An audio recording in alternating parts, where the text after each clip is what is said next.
We'll start with the pledge. I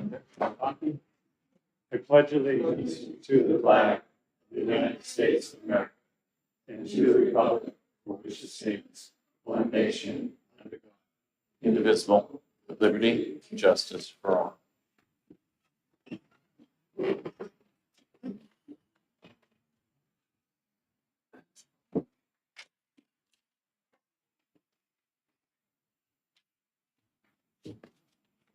We're going to have a good day in Judiciary. Senator Alschler is singing, so that's a good sign. We're going to start with Senate Judiciary is now in session. We're going to start off with HB 66. Welcome, Judge Lynn.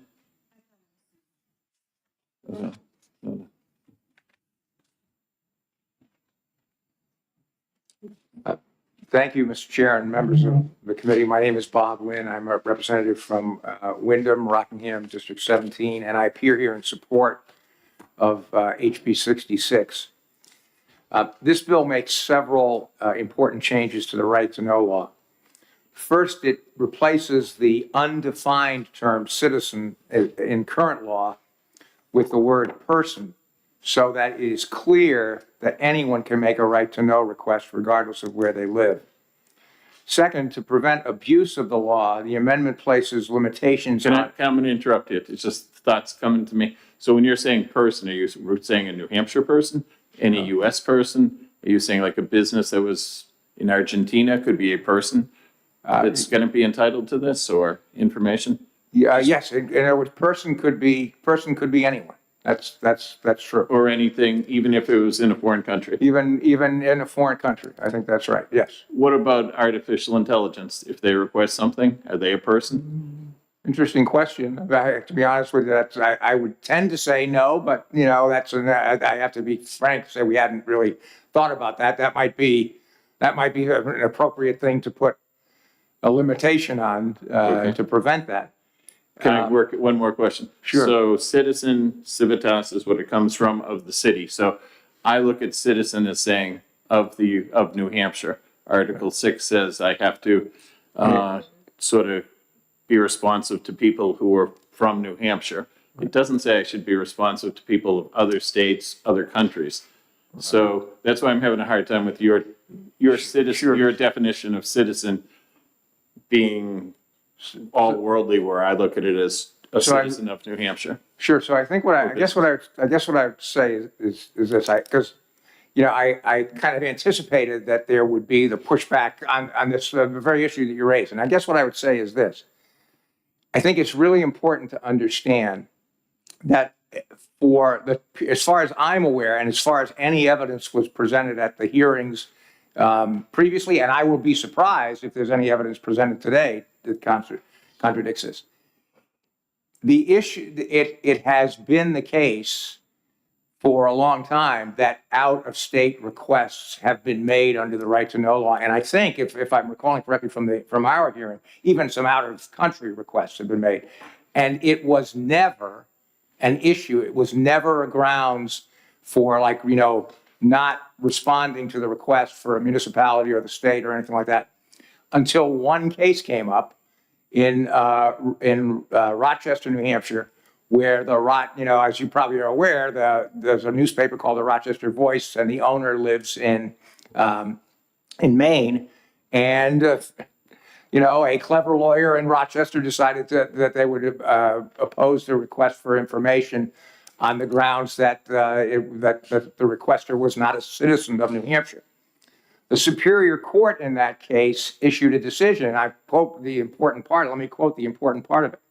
All of this being the prior analysis, leads ineluctably to the conclusion, based on ordinary principles of statutory construction, that the legislature did not intend to limit either the right to, one, make records requests, or two, to seek judicial relief to vindicate any violations of that right, to legally recognize subjects of the state of New Hampshire, either native or naturalized, having certain rights and privileges due to that status. In other words, the right to know law cannot be fairly construed so as to confine its benefits solely to citizens of New Hampshire. Now, that's only a Superior Court decision, but it was not, I think if you read it, you'll see it's very well reasoned. And it was not, that there was no appeal taken of that case. So I think, I guess the thing that I want to emphasize here is that to the extent that this bill changes citizen to person, it's really intended as a clarification, not as an expansion, because citizen has never been interpreted in terms of the practice of how people have dealt with the right to know law until this Rochester case has never been interpreted to mean limited to New Hampshire. And the Rochester case itself said it's not, that the statute shouldn't be construed that way.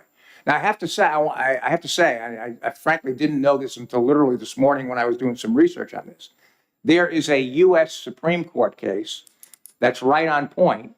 It's called McBurney versus Virginia. It's at 569 U.S. 221. It's a 2013 unanimous U.S. Supreme Court decision that says a state can limit it to its citizens. That was, in fact, a unanimous decision. But it also points out that if New Hampshire were to change its law to limit it to right to know requests to only citizens, we would be one of only 6 states to have done that. The rest of the states do not have any such limitation. And so anyway, and to go back to my point earlier, that the other changes that this law makes is in an effort to sort of prevent some of the what might be characterized abuses. The amendment places limitations on out-of-state persons. This is really the first time who can make such requests.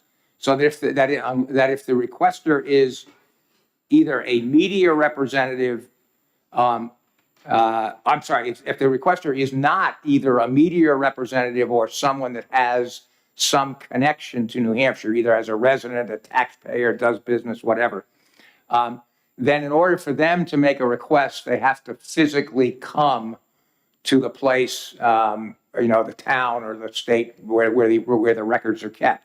But if you are a New Hampshire, if you do have a New Hampshire connection, then you can make the requests electronically. And if the records are available to be provided electronically, and the requester says, I'd like it in an email response, then you have to provide it, unless it would be unduly burdensome to do it or whatever.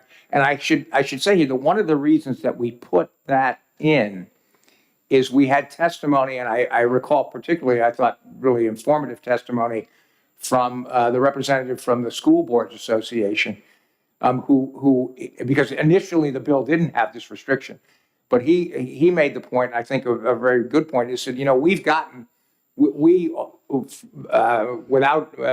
some frequency, we'll get requests from, California or whatever, wanting some list of some information that would probably be valuable for commercial purposes. And our response has always been, oh, yes, we have them right here. Just, when our offices are open from 8 to 4, just let us know when you're coming. And he basically said, that has generally been the end of the matter. There's no further follow-up. And I think what that suggests is that that's an appropriate kind of limitation, because presumably if somebody really wants the records, if there's a really good reason for it, it would be worth the effort to come here. But if it's just sort of wouldn't it be nice to have this for some advertising purposes or something, they're probably not going to be willing to spend the money to come to New Hampshire. So we kind of incorporated that, and I think that does make sense. And I think that's. Oh, what the other point that I would make is, because I know, and it's a completely legitimate concern on this committee's part. It's a concern that the House had. Being, the issue of voluminous requests that take a lot of time and a lot of money by towns and the state too to respond. I think that's a real problem, but it's not what this bill addresses. As you may know, we ended up last year, maybe it was 2 years ago now, passing House Bill 1005 that allows for recovery of some monies for email things. As you probably know, there was a big fight in the House about whether and it was bipartisan. We had people on both, from both parties on both sides about, allowing more of an ability for particularly municipalities to charge for voluminous records requests. I frankly was one of those who supported allowing, much more ability for towns to recover their costs, but that view did not prevail because there was a strong contingency that has a different view. So I understand that that's a problem. I don't think if you want to try to fix that problem, I don't think it's what's done here that addresses that. I think it should be addressed more directly. And with that, I'm happy to take any questions. Thank you. Any questions? We're all set. Thank you. Great. Thank you very much.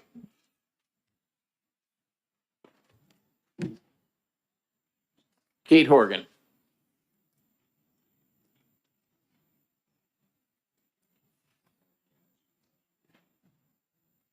Yeah, Kate, we have to do 4 bills by 2:30. I'm So- going to be very brief. So when you hear that buzzer, get it all in though. I will be less than 2 minutes, Mr. Okay. Chairman. Awesome. Thank you. My name is Kate Horgan. I'm here on behalf of the New Hampshire Association of Counties. The association is in opposition to this bill. Many of the things that the chairman just highlighted, how do we define person? Also, while we appreciate that the House Judiciary Committee tried to deal with voluminous requests that may come out of state, it is concerning to us as to how we are supposed to figure out whether or not someone is a taxpayer.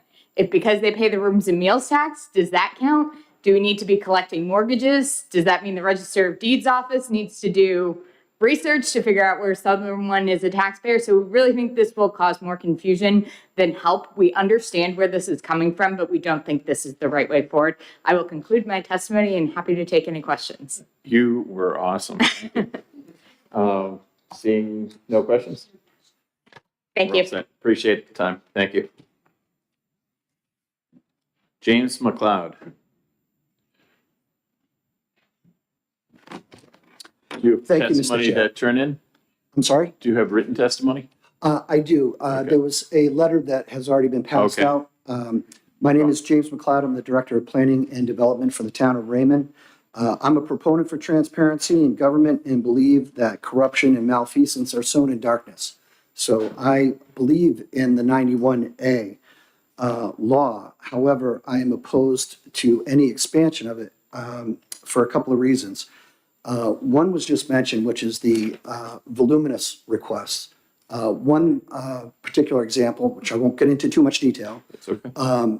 was given to us in the form of a 6-page request with 18 different parts. What I ended up having to produce was over 20,000 pages of documents. 200 of my own personal time hours were spent doing that. The expense for 91A on our communities cannot be understated, and expanding who can then affect that will negatively impact the taxpayers of my town. But the other type of request is what I call the prankster, or similar to the First Amendment auditors, where they're just trying to waste your time and elicit a negative or illegal response that they can then post online. So in the interest of brevity, I will skip over everything else and just say that in conclusion, I ask you to vote on behalf of your constituents and oppose HB 66, which though apparently well-intentioned will have no significant impact on the ability of our residents to have access to governmental information, but will give bad actors more opportunity to abuse the law and create significant expense to the taxpayers the law is intended to benefit. Thank you for your time, and I can take any Quick questions, just for me, it's not anyone else, just us here. So you get the request for information.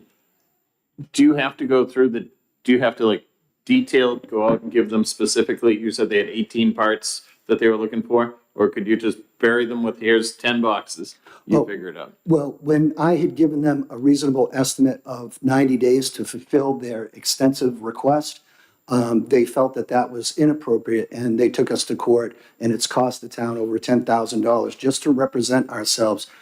While we are still in full compliance with the law, we were compelled to do that to defend ourselves. And so the court gave us a little bit of guidelines on how to fulfill that request, which was helpful, but it never compelled us to provide anything that we weren't going to provide otherwise. It was just it's used as a cudgel. And your town is, do I understand right that you added a full-time person a year or two ago just to handle 91A requests? Oh, no, I wish. Oh. No, it falls on the department that the request is being made to. Sure. And as the Director of Planning and Development, I have access to all historical records regarding every property in the town, so. Do you have an idea of how much time this is costing your community? I can only speak for the amount of time that I've spent personally, just Sure. on that one request was about 200 hours. Wow, okay, thank you very much. Any Thank other you. questions? Seeing none, thank you for your testimony, appreciate it. Giles, Bissonette, come on down. You're the next contestant on the Judiciary is right. One of our favorites.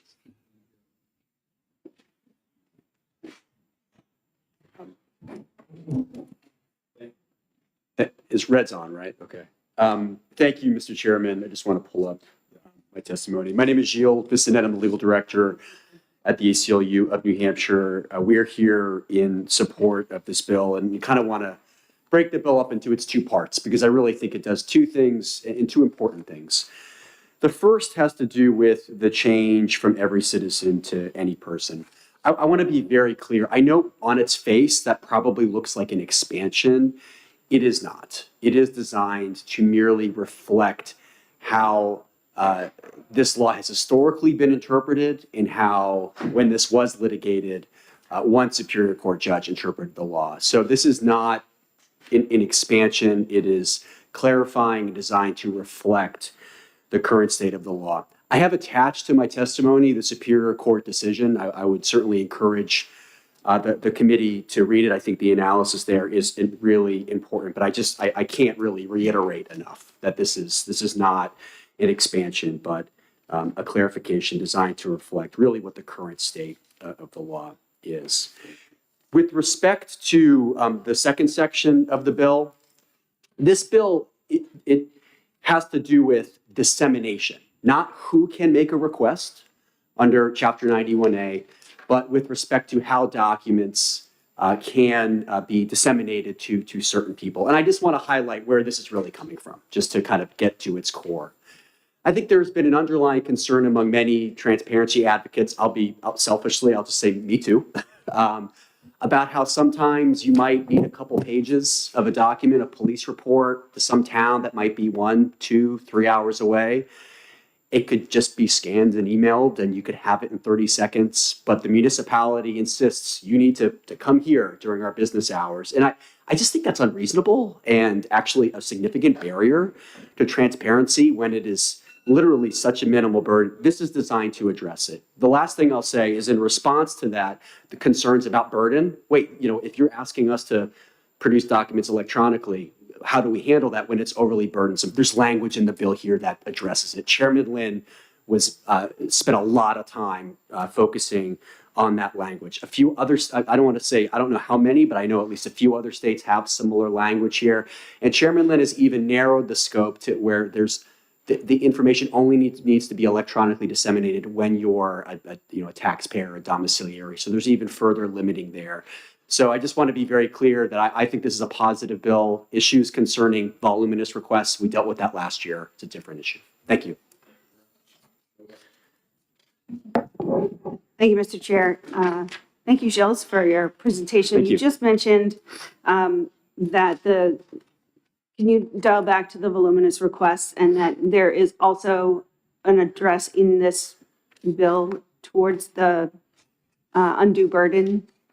Is it page 2 at the top of the page? Is that where we're? Yes, I don't have Okay. it in front of me, but page 2, lines 5 through 9, page 2, lines 10 through 12. That's the language that I'm referring to. Okay. Parts C and D, the public body or agency shall not be required to provide records electronically in a format other than the format under which the public body or agency regularly maintains such records. Yes. That's the, okay. Yep. Again, I'm very open to if there are tweaks that need to be made, but I think those are really solid protections. I get the concern that municipalities have. I don't want to have to electronically submit 10,000 pages. Like, that's crazy, right? So that's why that language is there to address that. Thank you very much.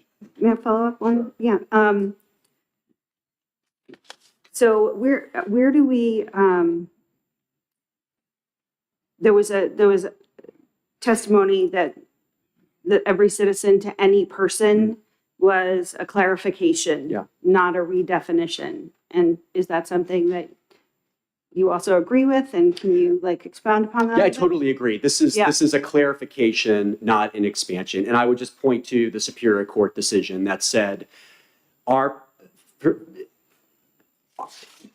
the ability to make a request is not limited to New Hampshire citizens. It's basically limited to persons. And the reason why is because there's actually other provisions of 91A that use the term persons, right? That don't just say, I'm sorry, that use the term persons. oh, okay. And so the judge looked at the statute holistically and said, oh, well, it's not, if you look at it holistically, it's not limited to just New Hampshire persons. And that's why what I'm saying is this is really just designed to codify that. It's not an expansion from my vantage point.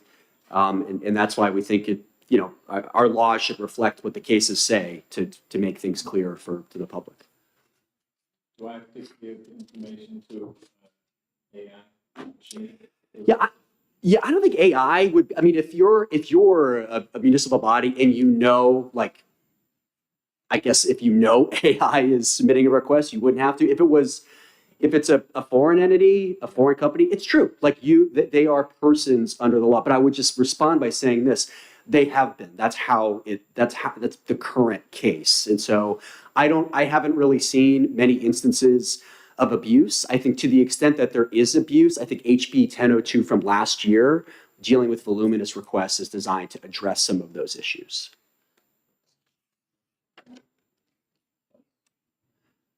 Thank you, Mr. Chairman.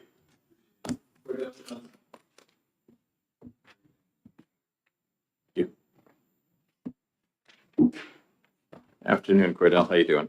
Good, how are you? Good. Thank you. My name is Cordell Johnston, and I am an attorney who, my practice is limited to municipal law. I represent a small number of towns around New Hampshire. I'm here to oppose this bill. The towns that I represent deal with the right to know law every day, and it's a lot of work. They understand that they need to comply, and they do their best to do so. But this bill presents a problem, and my only concern with this bill is Section 4. I don't care about the citizen person thing. I think that's not a big deal. I'm happy with the law the way it is, but I don't care so much about that change. My concern is Section 4, and the basic concern is this is an expansion by requiring towns or state agencies to send documents to people when they request it. The current state of the law is, if I want to look at town or state records, I have the right to go to the office and look at them. And the purpose of the right to know law is openness, open government, and open meetings and open records. If the selectmen are having a meeting and I want to go, I go and knock on the door, they have to let me in. They don't have to send a taxi to pick me up and bring me there, but they have to let me into their meeting. Similarly, if I want to go look at the town records, I go to town hall and they have to let me look at them. They don't have to send them to me. So this would be a fundamental change in the concept of the right to know law by not only requiring openness, but requiring the town to perform a research and delivery service. And it may not be so hard when you're dealing with electronic records. Everyone's talking about that. My concern is someone asks for all of the selectmen's minutes from the last 20 years, many of which exist only in paper copy. And that's a legitimate request. Under current law, they can go in and the clerk will say, here they are, have at it. Look at whatever you want, make copies of whatever you want. Under this, they have to, the town, or they can require the town to pull them all out, make copies of them, staple them, whatever, put them in a big box, go to the post office and send them. Now, the person requesting them has to pay the postage, but that's still a lot of work. Someone previously talked about 20,000 pages. I'm guessing that was electronic records, but you could have a request for hundreds or thousands of pages of paper documents. And under this bill, someone could require that those be sent by them to mail, sent to them by mail. That is a significant new burden on municipalities. And again, not just municipalities. I could go to the clerk of your committee and say, I want all of the, every bill, all of the meeting minutes, every sign-in sheet, et cetera, for the last 10 years from your committee. Currently, he would say, yeah, here, come and look at them. Under this, I could say, no, mail them to me, even if I lived right next door.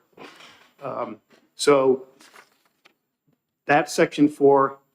If you get rid of section 4, I don't think the towns that I represent would have a problem with the rest of the bill. I just want to emphasize, I'm not representing them here. I'm speaking only for myself, but I know that they would agree with that statement. I do have a written testimony, which I will provide. Thank you very much. Yes. Thank you, Mr. Chair. Thank you for taking my question, Attorney Johnson. If there were, if this part 4, and I think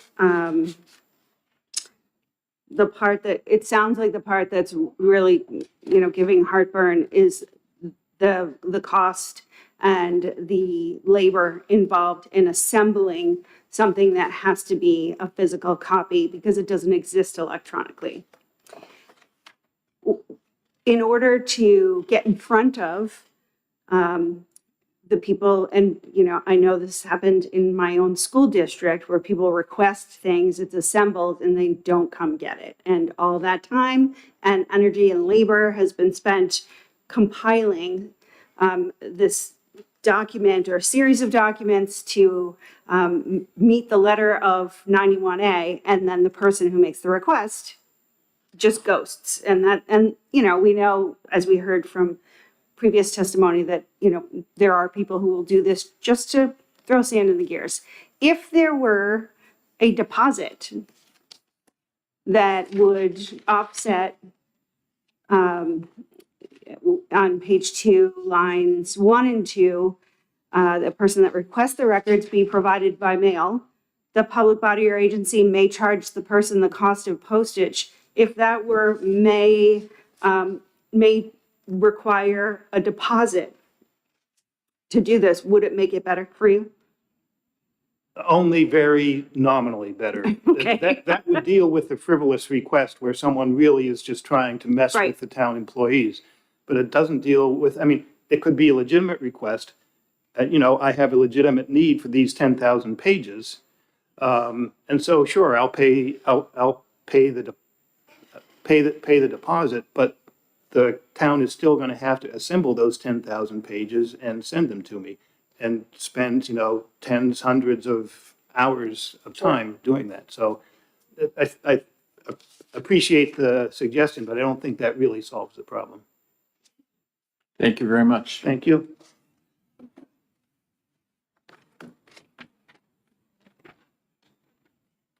Ken Louie, who I met earlier. Officer, good to see you. How you doing this afternoon? See you, Chair.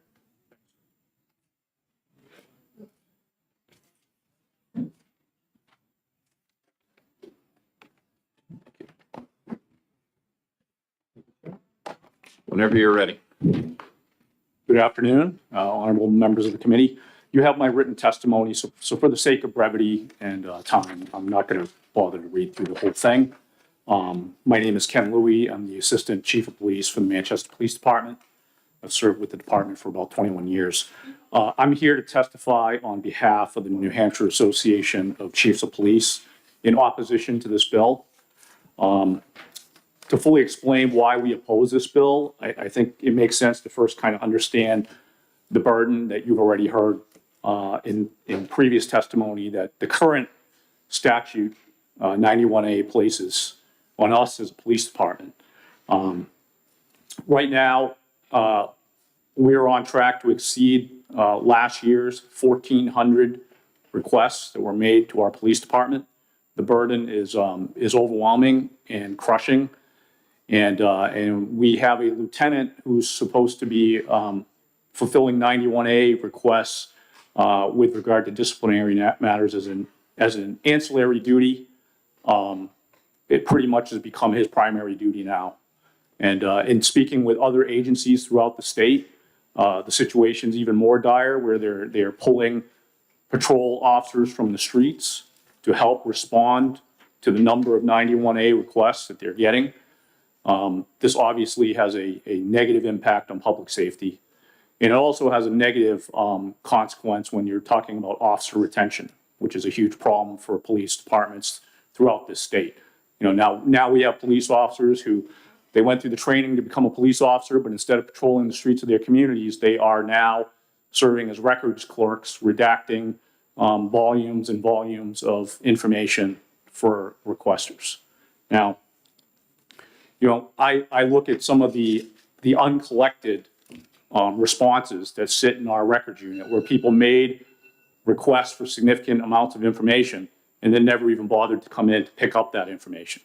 So they didn't have a genuine interest in the information they were requesting. They simply wanted to use this as a retaliatory tool against an agency that they feel has wronged them in some way. So they're engaging basically in paper terrorism, just trying to bog the system down. The other thing I'd like to point out is I think that 91A, the statutory intent was to hold public entities and governing bodies accountable to the citizens of New Hampshire. Right now, the proposed amendment is, I know some people have characterized it as a clarification. It is not, in our view. It's clearly an expansion, because even though it kind of goes through some lengths in its language to identify, you know, what would be a person who's a New Hampshire citizen or has ties to New Hampshire, it doesn't, our records personnel, you know, and I'm going to go out on a limb and say probably all records personnel throughout the state have no way of really verifying the information. If somebody comes in and says, I'm a member of the media, how do you know whether they are or not? Or I'm licensed to do business in New Hampshire. How do you know whether they are or they're not? Are we expected to, as public entities and governing bodies, do an investigation to see whether this person fits the criteria before we actually fulfill the request? I'm going to say that probably isn't going to happen. And for all intents and purposes, they're going to fulfill every request because for fear of liability. And so that's going to greatly expand the workload. Because right now, even with the current statute where we are requiring requesters to come in and physically retrieve the responses, we still have an overwhelming workload that is pulling officers off streets to fill these requests. So imagine if we expanded that and said, you know, any member of the media. Well, what does that mean? I mean, anybody with a blog online is a member of the media. So I'm gonna wrap up by saying this. I urge the committee to basically deem this legislation, this proposed legislation, as inexpedient to legislate, because I think it represents a huge burden to New Hampshire taxpayers. We are the only state in New England that does not charge a reasonably hourly rate to process responses to right to know requests. Thank you, Chief. Thank you for your time. Seeing none, thank you for your Appreciate it. testimony. Thanks for taking the time out Thank the you. street. Appreciate it. Brian Lebec. Officer Lebec, how you doing this afternoon? Well, officer. Good. Mr. Chair, members of the committee, I'll keep my comments brief because I concur with Assistant Chief Louis' testimony. The issues I have with is that media portion of it. The term media is vague and unenforceable. In digital age, anyone can be a journalist creating a blog, a vlog, a YouTube channel, a social media page. And this could be done by someone to subvert the required media to get the data they want. Just recently on Tuesday, my town manager received a data request for all vendors used, all purchases, all items, all quantities for the past 3 years. Well, you go and look and who sent that FOIA request, and it's a data mining company that on their website says, aggregating purchase data from over 20,000 agencies to empower smarter buying decisions. So there's companies out there that are taking data, doing the work that they should be doing, forcing other municipalities to apply that information, and then selling it to other agencies or other users of that group. I can tell you, over the years, we are the ones that make people come in person to get the report or view it and take copies of it. And it's cut down significantly on our national right-to-know requests where they're just trying to get data for problems that may not be an issue in New Hampshire, such as use of force issues. To populate the last 10 years of use of force data, that takes time. And then when we say you have to come in person, it's the end of the request. So with those brief comments, like I said, I can concur with Assistant Chief Louis. I know the chairman has places to go, so I will take any questions at this. Thank you very much. Nope, seeing that, thanks. Appreciate it. Matt, is it Tarifton, Matt? For Merrimack Police? What are you guys gonna do together? Whatever, we'll move on. Sarah Burke. Oh, no, oh, come on up, I'm sorry. No, come. I thought you would have been a group package. When you didn't come up together, I wasn't sure, but anyways. So, Deputy Chief Matt Threlton, Merrimack, New Hampshire Police Department, I concur with my chief. And Assistant Chief Louis with the Manchester Police Department, I oppose the bill. I Awesome. signed in. Thank you very much. Any questions? Thank you. I'm gonna get that plane yet. Thank you. Quickest one yet. Yes, sir. Sarah Burke.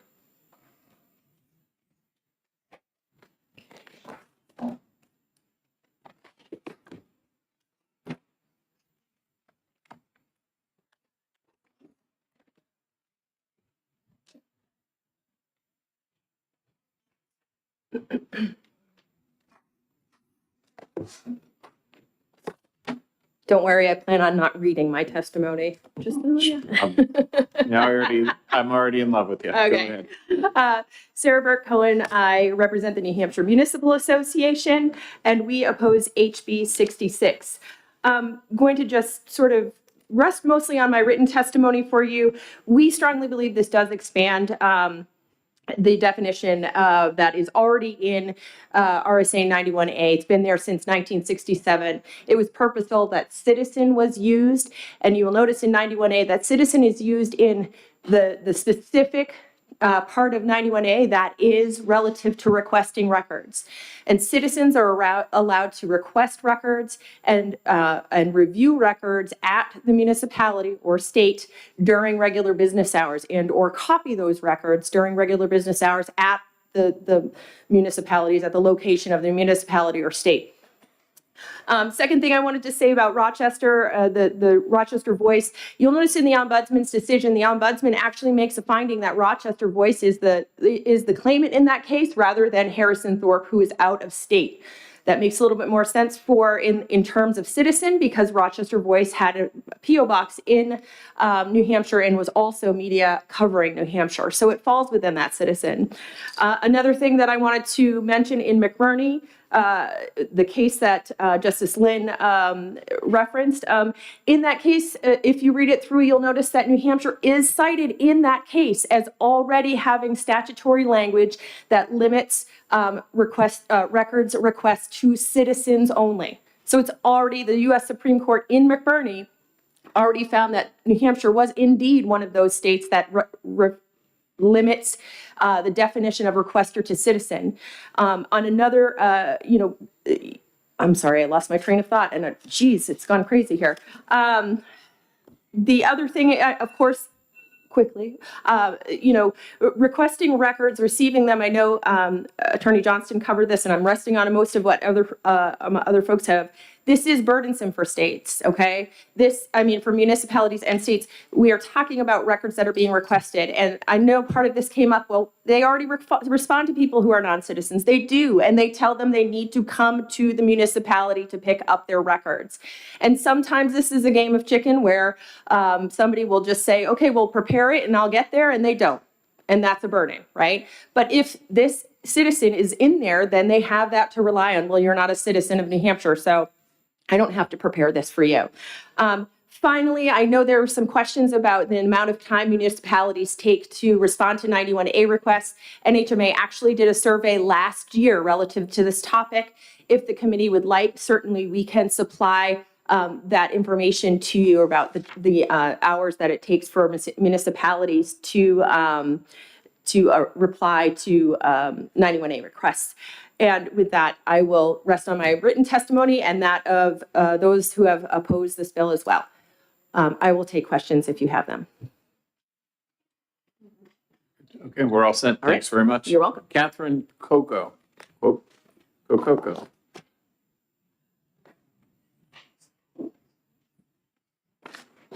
Good afternoon, ma'am. How you doing? Thank you, Mr. Chair. How do you Thank- say your last name? It's Coco, just the Okay. way it looks.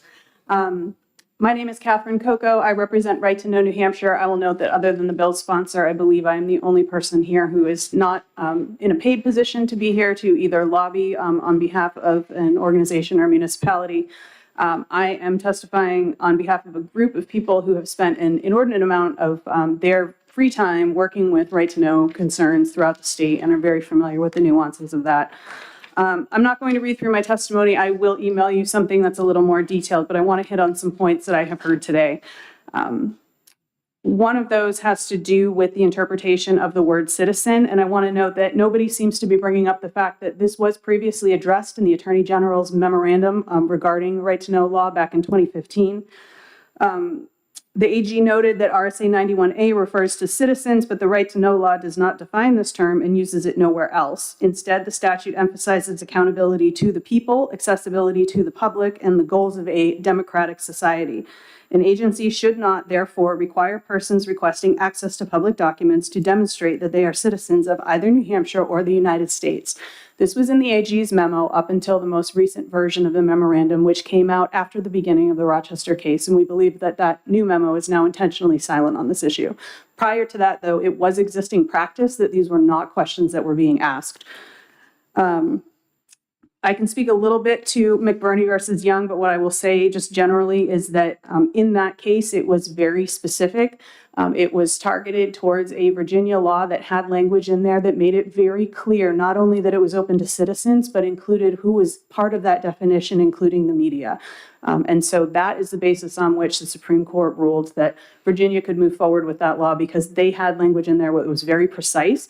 New Hampshire's does not meet the same standard, and yet entities like NHMA are advising the municipalities that they should be following that process.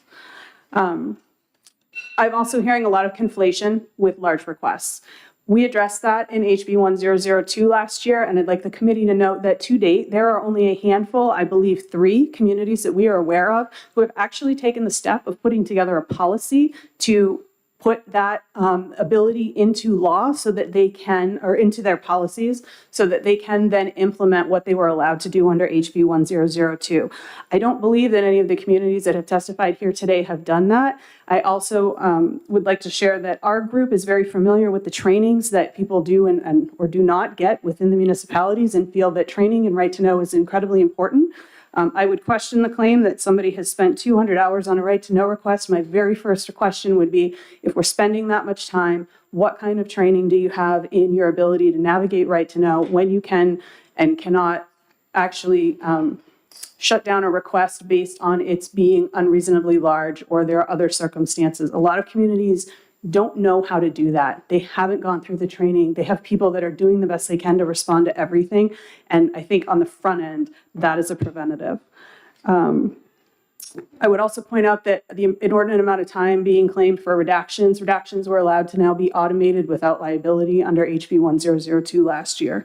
And this is not a fundamental change from how most communities do it. In fact, the use of electronic communications is being used by many communities who are willing to email or mail documents upon request. What I have noticed today is that the people in the room tend to be the communities that have dug in and said that they will not communicate electronically with their constituents, and they want them to physically come in. I think if figuring out who qualifies is too much work, then we need to keep it simple. We need to stick with the standard that we've had all the way through and which was affirmed by the AG's memo in 2015. Thank you very much for your testimony. Questions? Thank you. Thank you very much. Chief Shigori, are you here? Do you want to speak? You are. There you are. It's a lot. I know you're busy. That's okay. I just wanted to add on to what Chief Louis and Chief Levesque said. One part is, if you probably noticed, we've had discussions in other bills in the past, recent past, about personal information and privacy. This would allow for data mining companies, like Chief Levesque said, to gather information about us easier than they can now. And that's a major concern of myself, my chief. Through AI, you don't necessarily know if it's AI or not without making somebody verify themselves in some way. So sometimes with law enforcement records especially, sometimes we have stuff, even if we redact names and addresses, people may know and be able to piece it together as to who it is. They may call and say, we have a request pending, for example, that wants to know all calls to this one multifamily housing complex. Kind of can figure out, who's doing what from that, even though it doesn't say names. I'm very concerned about the effects, especially if it's going to big data mining companies. Thank you. That was it. Okay. Are we good? We are. Thank you Just very much. one Chief. other point Sure, to- one other. Senator Ashler's question about deposits. It's kind of hard to judge those sometimes, because I know I had a request, one of these burdensome requests when I was previously a chief. And in that particular case, I didn't know how much it was going to be until I actually did the search of all the email records. And so it's kind of hard to give a number ahead of time. And it was one of those, had 500 pages, and I told him it's 500 pages. And he said, oh, I'm not paying for that. I'm not going to get it, after I'd made these copies and redacted them. So it's a challenge. Thank you very much, Chief. Appreciate your time. Does anyone else wish to testify on? Oh, I'm sorry. Come on down. Nicole McStay from the town of Peterborough, and I'm a resident.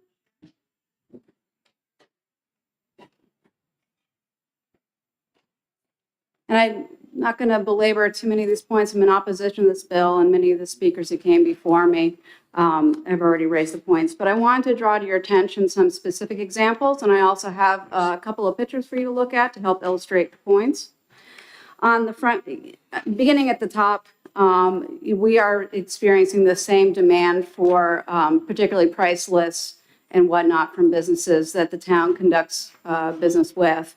We believe those are also generated by AI often, and they're seeking to find price lists to undercut their competition. The second one that you see there on the front page, that's accompanied by a photo, shows how RSA 91A has already been used to avoid the disclosure process in legal proceedings.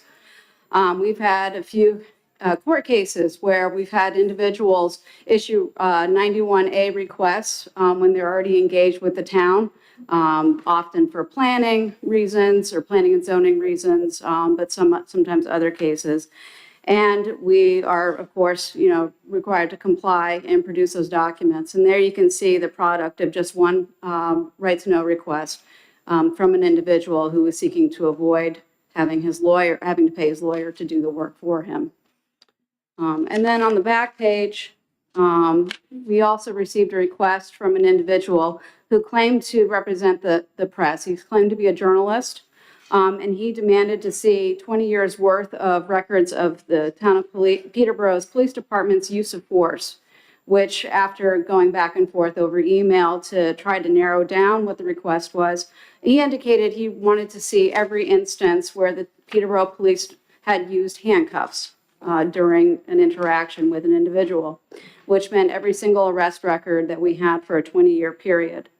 We worked with that individual to try to narrow down the delivery time frame. Sorry, if you don't mind, delivery time frame, so that we would be producing 10 records a week, because they had to go through a redaction process, of course, to eliminate victims' names, birth dates, home addresses, that sort of thing. That had to be, each of those records had to be drawn out of our archives by a sworn police officer. Police officer would then make a copy of the record, do the first pass at redaction, and then either the chief of police or myself would do a second pass to ensure that the redactions were complete. That individual would then came in to my office once a week, went through each of the 10 reports that we had produced that week, taking photographs of them, not purchasing copies or purchasing the photocopies that had already been made by the town. And then he took them and posted them to his Patreon page. And I don't know if any of you are familiar with Patreon. Patreon's a website where content creators, digital content creators, can post or disseminate their content, whether it's videos, music, what have you. And then individuals can subscribe to their pages so they can support the artist. Well, this person was using it to support his journalism and was posting all of these arrest records on that website behind a paywall. I happen to have a screenshot that someone gave to me so that I could see where they were being posted. This individual ultimately, got tired or moved on to something more interesting, but not before it cost the Peterborough's taxpayers about $500 a week to produce the records. We had estimated that there were over 4,500 records that would have been responsive to that request. This could have been, under the amendments here, of course, this request could have come from anywhere in the world. Could have come from anyone who called themselves a journalist and spent 5 minutes creating a website and throwing their name up there. So I would urge you to please vote this bill in expedient to legislate. The right to know law does work for New Hampshire citizens now, New Hampshire residents, New Hampshire business individuals, and we don't see a reason to change it. Thank you very much. Seeing no questions? Have a great day. Thank you. Does anyone else wish to testify on HB 66 who I missed or didn't sign in or anything? Seeing none, we'll have the hearing.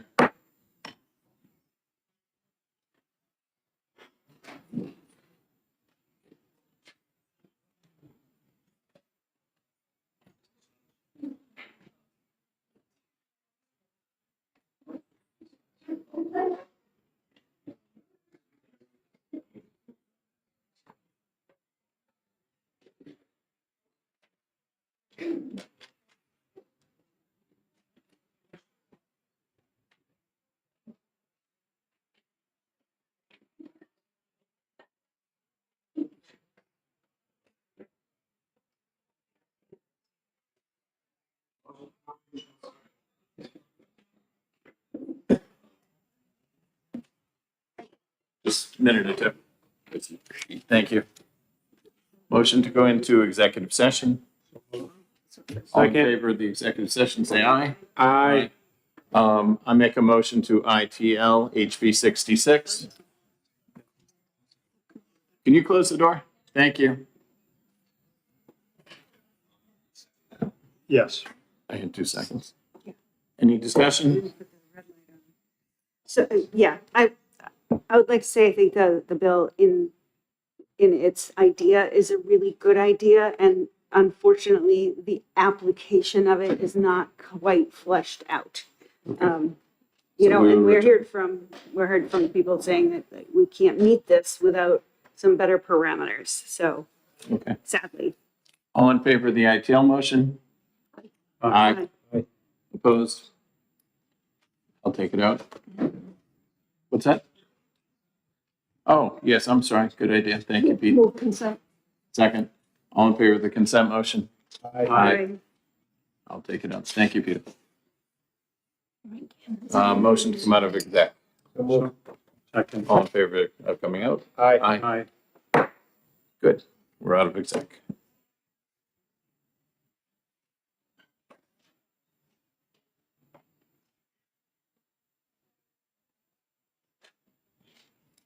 Now you're on. Now we are going into HB 687. Good afternoon, Representative. How you doing? Good afternoon.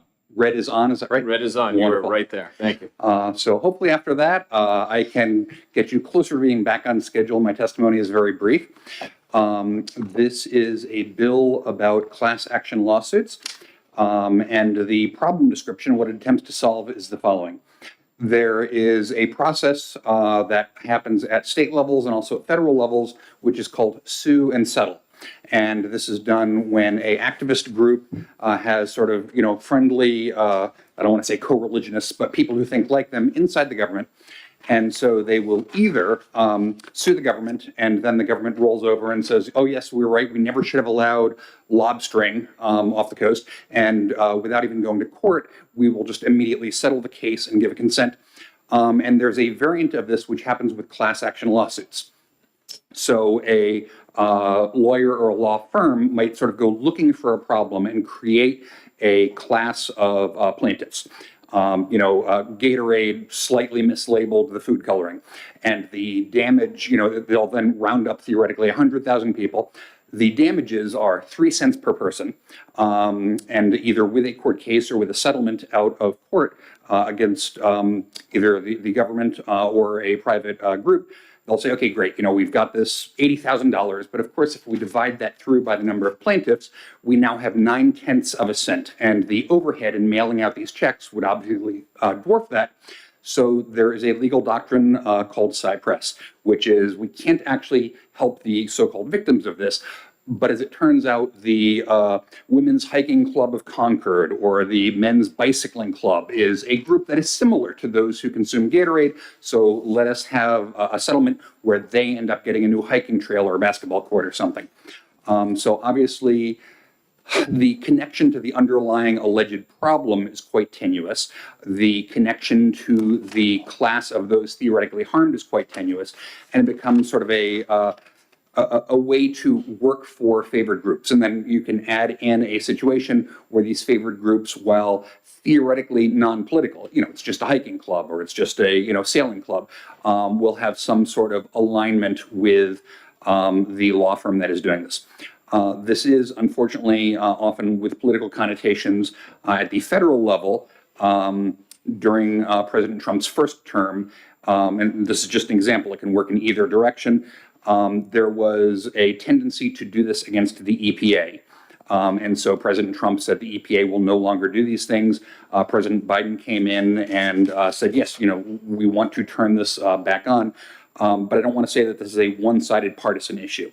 For whoever is in power, this is a way that they can often accomplish what they want to accomplish. But the wheel always turns. So this bill proposes to address some of these issues through 2 main things. One is that any lawsuits, class action lawsuits in New Hampshire, any funds that cannot be distributed to actual members of the class will escheat to the New Hampshire General Fund as opposed to going to some third party. And the second half is that there is a cap on lawyers' fees. And this was drafted with the help of OLS, and during House debate, and this was passed the House, there was a question. The exact fee schedule that is mentioned in the bill is not a New Hampshire fee schedule. So the question was, hey, this bill is poorly drafted. This doesn't make any sense. What's going on? And someone came down to the podium who was an actual lawyer and said, yes, this is not actually a New Hampshire fee schedule, but it is used all the time in New Hampshire courts. And also the bill as drafted says that the fees awarded to plaintiffs' lawyers shall either conform to that fee schedule or be as the court orders. So there are those options there. So the bill is quite modest in scope, and I would urge a OTP motion. Happy to answer any questions. Thank you. Senator Abbas? Thank you, Mr. Chairman, and thank you for taking my question. So when there's a class action settlement, there's a fund set up, but why would any unused funds go to the government if the injured parties are not the government themselves? Right. So the primary goal is that the fees should in fact go to the injured parties. This bill is only discussing those situations where there are funds that cannot be delivered to injured parties. So we're not saying, hey, there are injured parties and we're going to yank the money away from them and give it to the government. we're in a situation where that money is already not going to the injured parties, and there is some side deal saying, hey, we can't identify the 70,000 people who bought this brand of defective soap, or their shoelaces were, broken or whatever. We're going to give it to the, Interpretive Dance Society of Hillsborough County. It's just redirecting it from one, group to a different group, and the government, standing in for the populace as a whole makes a lot more sense than some random NGO. So this example you used with the soap and the 70,000 people. So I can imagine the settlement is taken into consideration, there'll be 70,000 potential defendants. Now, let's just say there's 50,000. So obviously the money that went into the settlement fund is much higher than what was paid out. So that extra money, why would the state then keep that money? I guess. So the alternative, again, the law as written absolutely allows and encourages, or the bill, excuse me, that money to go to actual class members. The only question is, right now, lawsuits happening today, there are situations where the funds cannot go to the class members because the class members have not been identified, or the amount per class member is de minimis, and thus the overhead on sending out the checks would dwarf it. So it's only in those scenarios where the class members can't get their money and it has to go to some random place that this says the state as opposed to some NGO. So last fall.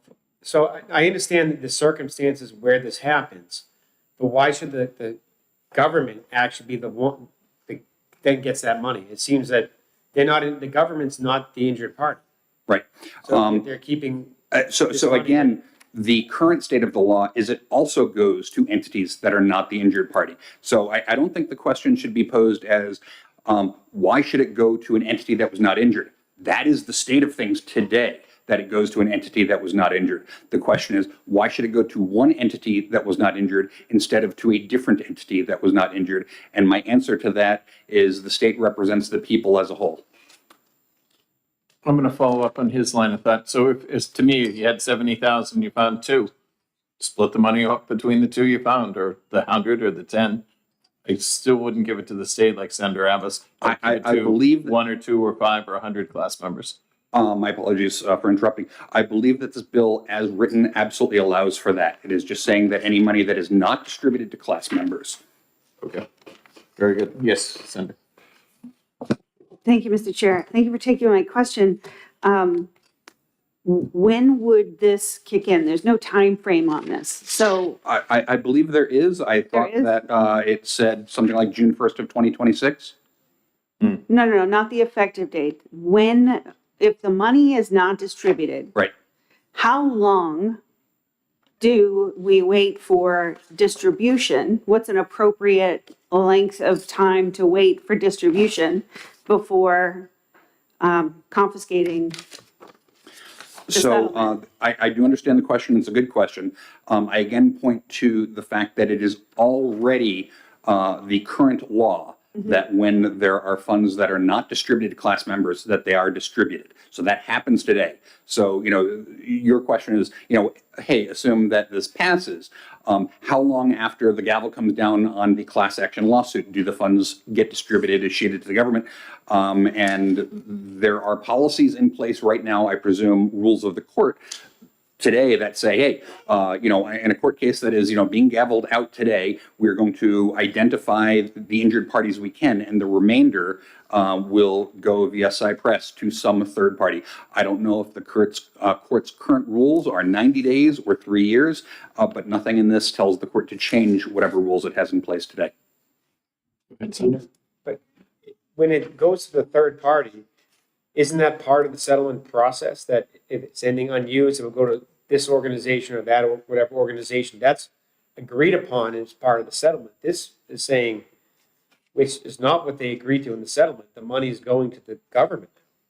This is limiting the court's ability so that settlements, either settlements or resolutions, via finding in the case.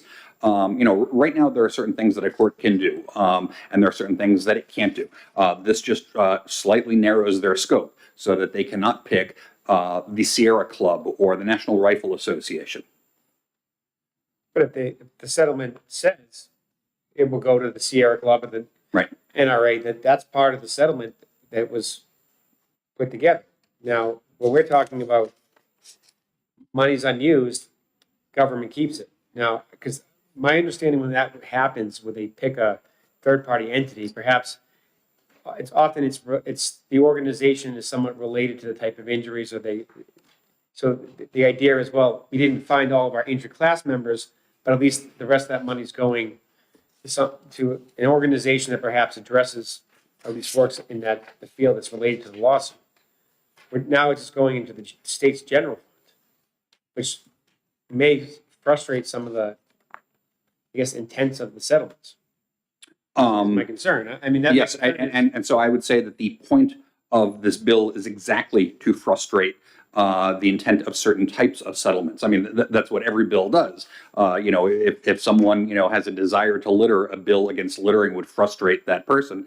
And the problem that is identified here is that there are often sort of activist directed class action lawsuits where the goal was never to really distribute 9/10 of a cent per person from the Gatorade Corporation to the injured things. It was always intended to direct the flow to some favorite NGO. So from my point of view, that is the problem statement. Thank you. Thank you very much for your testimony. Thank you. Appreciate it. Tony Swilambrini? I don't think it's Scalabrini. No, I don't think so. How do you say your last name? Scullin or Okay. as I was referred to in high school, skull and no brains. So, Oh, geez. Okay. so I'm here testifying in opposition to the bill. It's a simple objection. There are very few class action lawsuits that take place in state court. And so the ability of the legislature to actually institute any meaningful reform is really limited. Most of the cases that involve class action level settlements are cases that are in federal court. There are complex federal court rules and procedures in place. There are complex federal rules and case law about how funds are distributed, what the standards are for bringing such cases. And so this is not something that I think is actually a problem. I think that the number of cases that involve class action claims and disbursements to non-governmental entities in state court is vanishingly small, if any at all. This is just not something that happens. The other thing is by passing this law, the incentive will be to remove these cases from state court and put them in federal court, which means that citizens in New Hampshire will have less control and less input over what happens. So it makes no sense to do this. Thank you very much for your testimony. Senator Abbas has a question. Thank you, Mr. Chairman. Thank you for taking my question. I believe you said you were an attorney. Yes, I am. And do you have any experience in litigating class action lawsuits? Yes, I worked on the claim involving Cinco Bay. And follow you were in the room when I had some questions for the previous speaker who introduced the bill. Do you have any comment on any of the concerns that I raised in the questions I asked, where the money going to the government as opposed to? So I'm concerned that may frustrate the settlement process if they reach that point. I think that the like 9/10 of a cent example is probably something that does happen. There's a lawyer who's notorious for doing this, and he'll challenge all sorts of small claims in commercial, but that doesn't represent a significant number of issues. And to pass a bill, and I think you identified this, to pass a bill to address that one lawyer's tactics in other states in their federal courts by changing state law and then having money flow to the state. It's a multi-step process that is addressing something that is not a problem, but creates problems in its wake. So I think that would be my answer to your question. If you want if you can give me a specific example, I may be able to give you a better answer.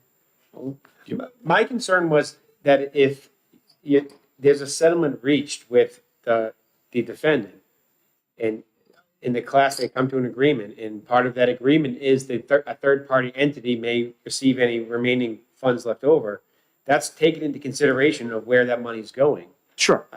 My thought was if it was a requirement that money that's left over goes into the state's general fund, it may not be that number, they may not be as, that might frustrate the settlement process and you may, hence may not reach a resolution. I don't know if that's, I don't have a fact pattern to put with that. I would hate to see a case not reach a settlement because of concern that the state's general fund could be a potential beneficiary. So like one of the things that I can think of is that there was a claim recently involving sexual abuse at Dartmouth and funds were left over because, and this is something that's common, it's really hard to find everybody in a class action. You know, one of the jobs that I had working on the Saint-Gobain case was just locating people who fit the class action parameters. It is impossible to reach 100% of the people. And so there's always going to be some left over. And I think that if the concern is that by reaching this agreement, you're essentially going to be arming an entity that you want to have nothing to do with, namely the state government. It's strange to me to say to victims of like, you know, widespread sexual abuse where there's a settlement claim, you now have to, you're going to get some money, but we're also going to give money to the state. They have nothing to do with this, and I don't see why they should get any money. I mean, I don't know. I'm generally not in favor of giving the state other people's money. And my thought was if, let's say there was a third party beneficiary, in the example you provided, an organization that works with victims of violent crimes, if they were named as a beneficiary of whatever's left over, I can understand that being part of the class and that being less objectionable than the state's general. That is 100% correct. Because you would be allowed to pick who the beneficiary is, you could ensure that the beneficiary is somebody or some entity that works on an allied cause that would be acceptable to your class members. Because even though you have a ton of clients, they're still your clients. And so it would be hard for me to explain to people why this independent, unrelated entity is getting this money. Now, it's not their money because the way the class action disbursements work, but I agree with you. I think it would be a lot easier to sell if the state law wasn't mandating how this money is dispersed, but leave it up to the lawyers, the court, and the people that were in the class. I think that's right. Thank you. And I like your term allied cause. That's the phrase I was looking for. So thank you. Thank you very much. Thank you. Representative Corcoran, can I bother you to just humor me for 1 minute? Absolutely. Thank you. Just as you heard the attorney just testify, he didn't think it would come up much in state court, which if it's more of a federal problem that we would run into here. Why should I be concerned with this then? So ideally, we would both have numbers, and, you know, instead of me saying a lot and him saying almost never, you know, we would be quibbling over, you know, is it 23 times a year or, you know, 21 times a year? I tried to do some research on this, and this is just a quick side digression. You know, unfortunately, we don't have something like PACER, and it's pretty hard to get, you know, records in New Hampshire. So I don't have the numbers. So my follow-up, is there one case that bothered you? No, it has been talking to acquaintances who are lawyers in New Hampshire who have talked about it in general as something that they see as unfair. Were they saying it was in federal court and not state court? No, they were talking about state level issues. Okay, thank you very much. Thank you for your time. Does anyone else wish to testify on 687? Seeing none, that'll end the hearing.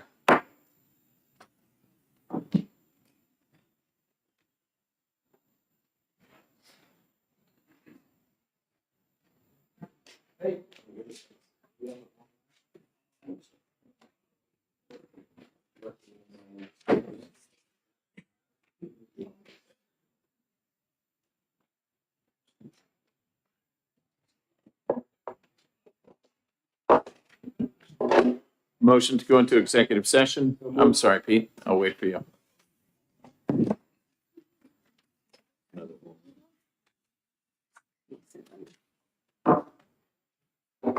Thank you. I know, I was just waiting for Peter. Okay, he's almost there. He's getting a little older. Thank you. He has lost a step. All in favor of the motion to go into executive session? Aye. I make a motion for inexpedient to legislate on 687. 687. Second. Discussion. All in favor of the motion, say aye. Aye. Move Um, consent. Thank you. All in favor of the consent motion? Aye. Aye. Senator Abbas will take it out. Sounds great.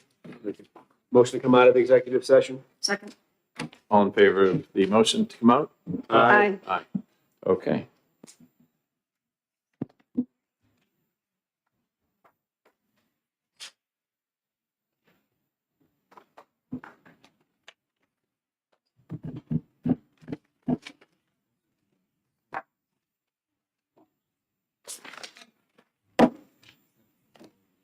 I have to leave like in 20 minutes, so I might be okay. I know you will. Just letting you know. Thank you.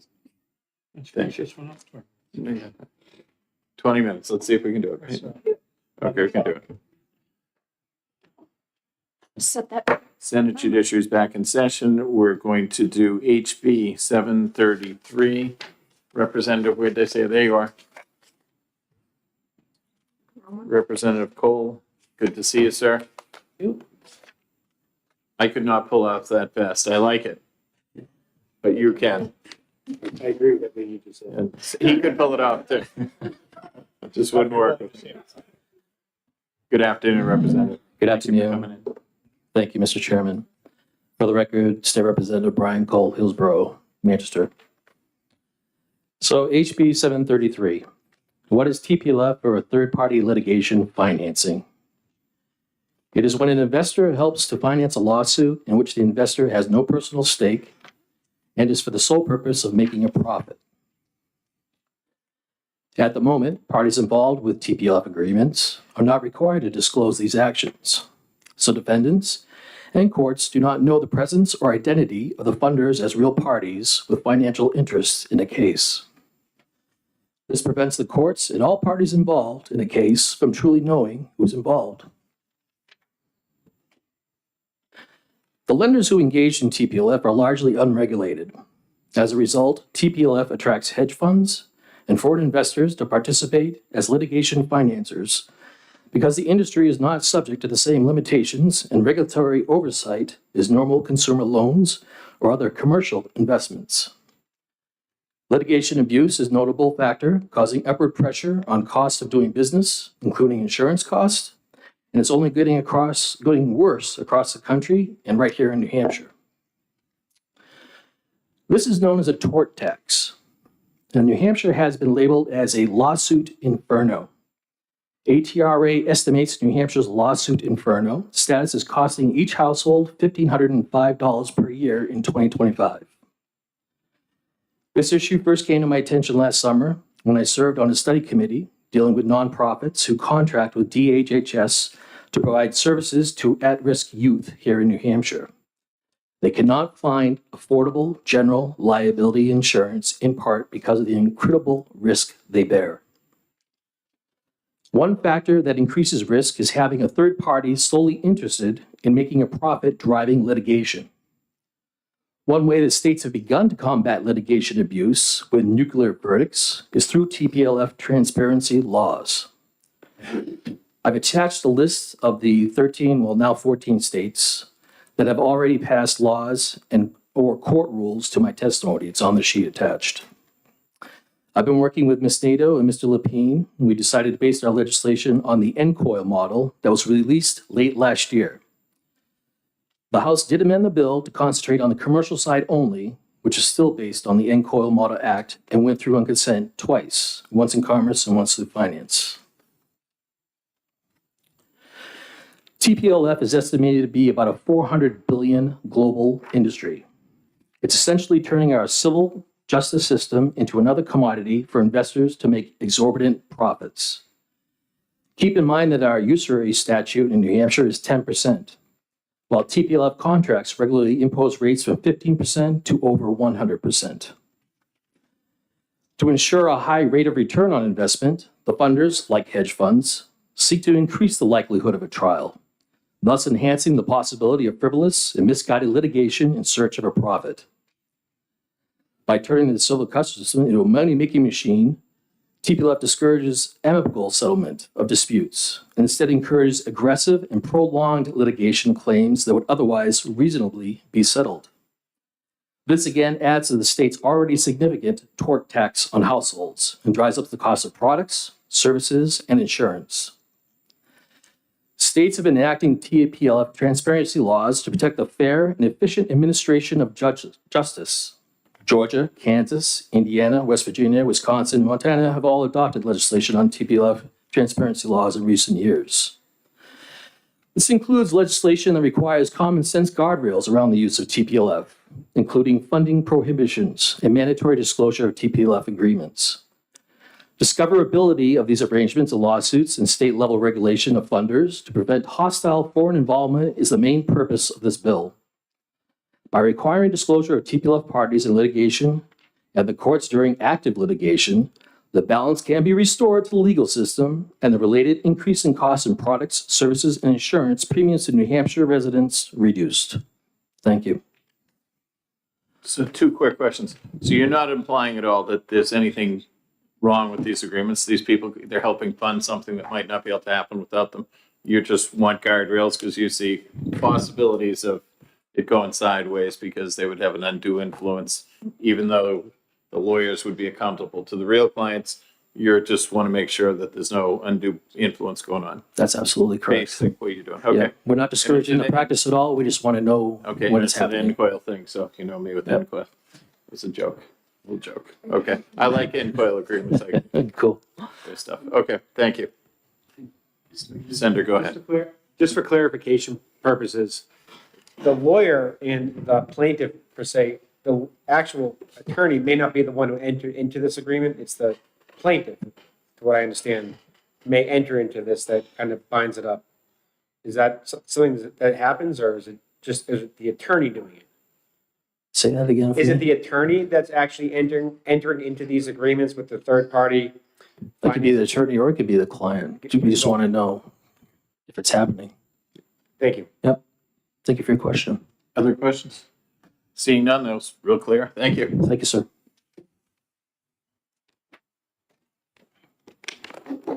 John Reynolds.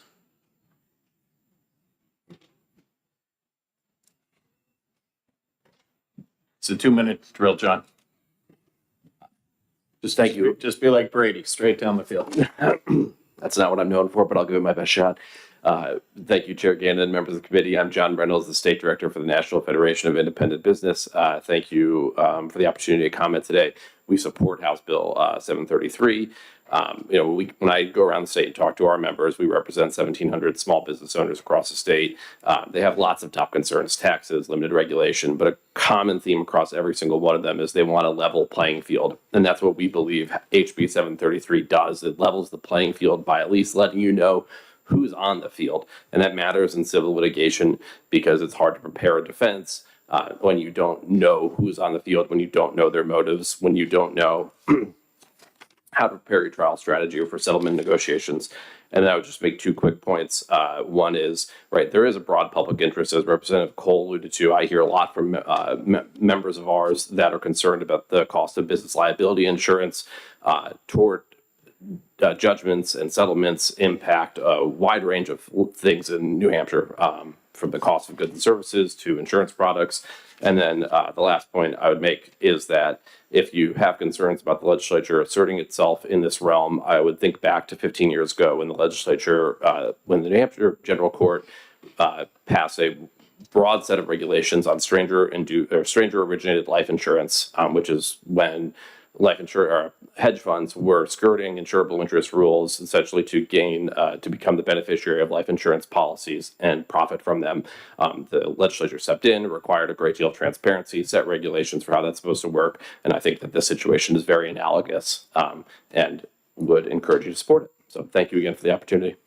Quick question. I just haven't looked at this in a week or two. Does the other party get to know how much money, I believe, that they put into the suit, how much they've financed it? I don't have the text of the bill in front of me, but I believe it requires disclosure of And if the they do agreement. disclose, is that an unfair advantage? Because then why does the other side need to know how much money they put into the case? I think you can make an argument that it impacts how you would approach settlement. You know, if there's a third party who's not directly impacted by the litigation, So it right? would affect settlement, so that just, I don't know if it's fair that they get to know that. Well, the degree to which their third party is invested in the lawsuit and the litigation, right, may impact how you approach settlement. So I Thank think you. that. Yes, other questions? Yes. Thank you, Mr. Chairman, and thank you for taking my question. So I agree with what Senator Gannon's saying. It could impact about how one side acts or the other, knowing what kind of resources somebody has to put into that litigation. Would you be opposed to, instead of having to hand over the agreement itself, handing over, you know, at the Registry of Deeds, instead of recording a 100-page lease, you record a notice of a lease with a couple of terms that it exists in the term of it. Would you be opposed to getting a notice of an agreement instead of the actual contents of the agreement? Senator Reardon, I would be, I think that that's a question probably better suited for the bill author, for you as policymakers. You know, I think at a baseline, the existence of such an agreement, the existence of third party is absolutely necessary. But like I said, in response to Senator Gannon, I think that the amount that a third party is invested in this matters not just to the litigants themselves, it also matters, you know, for broader public policy concerns. So I think that there is a good basis on both accounts to know the amount of funding involved. Follow up? Yep. Thank you. Do you agree it could be prejudicial to know that, to one side or the other?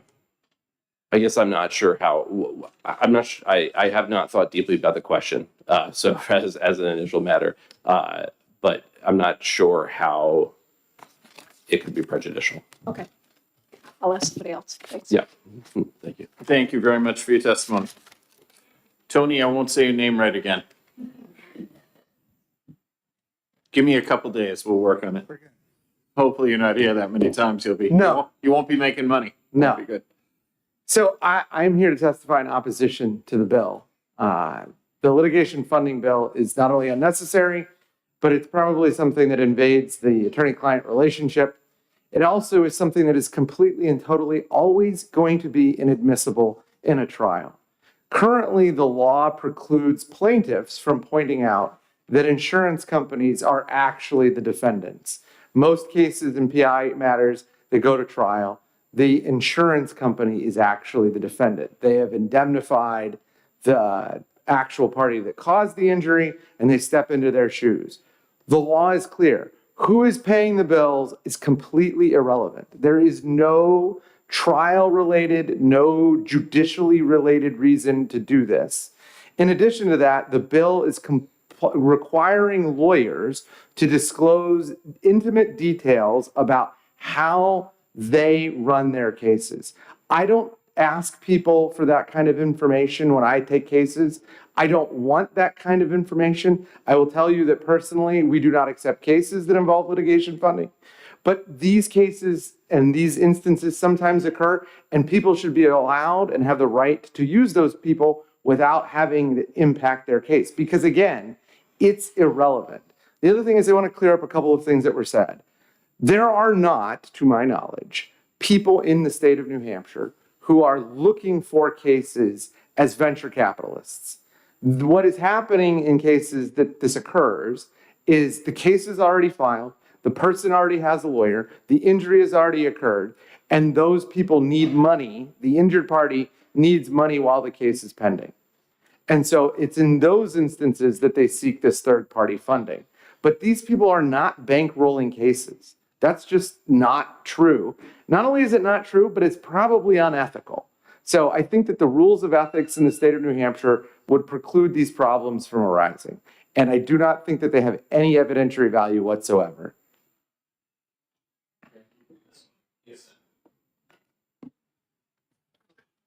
Thank you, Mr. Chairman, and thank you for taking my question. I have one in the bill on page 2, and I can just, it's lines 6 to 8. It says it basically involves a contingency fee agreement, but it references the American Bar Association's model rules of professional conduct. Just from a construction aspect, should that say the New Hampshire rules of professional conduct instead? It should. I mean, what that tells me is that this is just a template bill that that insurance companies and business interests are farming around the country. They didn't even bother to tailor it to this state. And follow-up question. So I understand the issue where you say it may not be relevant to It's not. to litigation. But what about insurance coverage? Once a lawsuit's filed, isn't there certain times where there's mandatory disclosures of Sure. insurance? And I guess whether the person has insurance or not doesn't change the fact that affect the merits of my claim, but it may be helpful to know they have insurance. So, I mean, we have some scenarios where we do make mandatory disclosures. Is there a difference between the two? Yes. So the reason why we have mandatory disclosures, like there's a statute that requires the disclosure of a policy limit. And the reason we have that is because that helps the parties come to an agreement. It pushes them and incentivizes them to resolve matters without taking up court time. This sort of disclosure will not do that in any way. There's no way that saying I gave this guy, which is essentially a payday loan, to bridge him from when he was injured until when he gets paid is going to require the case to settle any sooner. But if you know that the only party that has the ability to settle has X amount, then that gives you the ability to go to your client and say, we could do A, B, and C and take 10 years. Or, because we know what our maximum payout is, we can bring this case to mediation and get it settled. That is always a valuable piece of information because it tells you what your best case scenario is and allows you to plan for that, reasoning back to where you are in the litigation. This disclosure does nothing. It's like telling you which insurance company has the case. Who cares? It makes no difference. So I appreciate what you're saying, but let's just say someone has a financing agreement for $25,000 and they're asking for a certain amount. Well, maybe you don't think it's helpful to know, well, it's essentially amounts to a lien on the case of some sort of $25,000. So when it comes to reaching a resolution, wouldn't that help you come to the agreement in the scenario I just presented? Sometimes it may not be helpful, but sometimes it could be. But the problem, there's two problems. Number one, that's not exactly how, and I know you know this, that's not exactly how the liens matter, right? Like if the liens are so big that they overwhelm any possible recovery, then you would be right. But that's not usually how that works. And it's very rare to have a case like that. And as a lawyer, if you've taken a case like that, you have bigger problems. The second problem with that is it's not the case that that number will bear on their offer in any way. I, as a lawyer, am going to be the person that's advising my client on whether to take it, regardless of their liens, regardless of their payday loan. If I think the case stinks and they should settle, I'm going to tell them, your case stinks and you should settle. Regardless of what they have in terms of a financial commitment, I am not their financial advisor, I'm their lawyer. But I am not going to give control over my case and control over my client's future to some third-party investor simply because they've provided money. I'm saying this before and I'll say it again. I do not accept cases where they have third-party litigation funding for this very reason. But the rules of ethics are very clear. You cannot do that. You cannot sell somebody down the river because they have a lien that's due and you want that to go away. So there are two problems with the theory that this would somehow facilitate a resolution. One of them is ethical and one of them is practical. Thank you.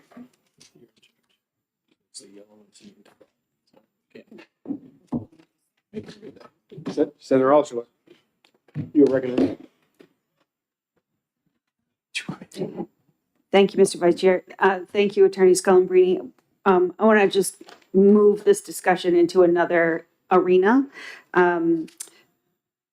When I read this bill, my first concern was that it would hamper the cases that we know, that I say the royal we, but survivors of sexual abuse from the Catholic Church, survivors of sexual abuse from the Boy Scouts, and survivors of sexual abuse from USA Gymnastics and Larry Nassar have all, not all of the survivors, but in those cases, these third-party investors have been the only way survivors can access being able to get justice, because they don't have the resources to be able to move forward. So there have been small groups that go forward with these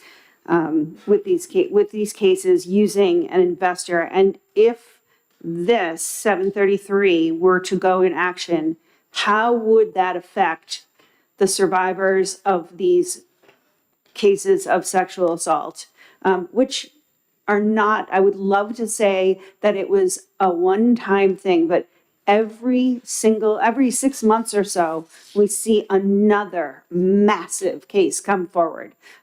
So the odds of it happening again are unfortunately high. So what would it do for those survivors? So I think that two things. Number one, I think that it would chill their ability to access justice, because essentially what you are saying is we are not going to allow victims to have access to institutional financing in the way that we allow defendants to do. And so the delay and deny strategy that is the core tactic of all civil defense is basically, we have all the money and we're going to wait for you to starve to death. That's their premise. The other thing that I would point out is in the cases where we have represented people, and I've represented one particular individual who was in a situation just like you detailed, except they were probably the poorest person I've ever represented, and I worked for the public defender for 12 years. This person, only through the good graces of teachers in the community, was able to participate in the case. He would meet for mediation in the school library, and his teacher would stand at the door to keep people out of the way. He could not have been poorer. And I would hate to foreclose the possibility that someone in that desperate situation would have no ability or have a very hampered ability to access institutional funding. I would not recommend it for my clients, but I am wise enough to know that I'm so dumb that I would not take those options away from people. I don't know what everybody's life is going to be like. I don't know what everybody's circumstances is going to be like. And I would never say, you can't do this. It's just too risky. You're incentivizing rich people abusing victims.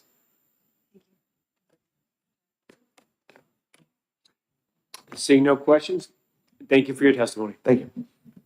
This time the chair recognizes Commissioner Betancourt.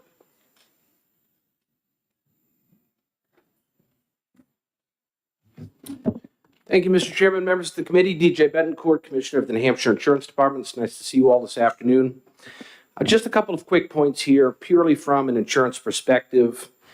I do want to say, though, that I'm privy to a number of conversations that are taking place currently and have taken place with a number of the different stakeholders with an eye towards a compromise. So I know you guys are on a roll this afternoon, but you may want to hold off on executing this bill and seeing if the stakeholders can come to a consensus. But as they say, free advice is worth the price you pay for it.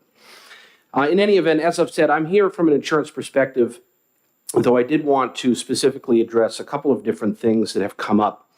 The first is that this is, in fact, a model law that was put together for state consideration on a state-by-state basis by the National Council of Insurance Legislators.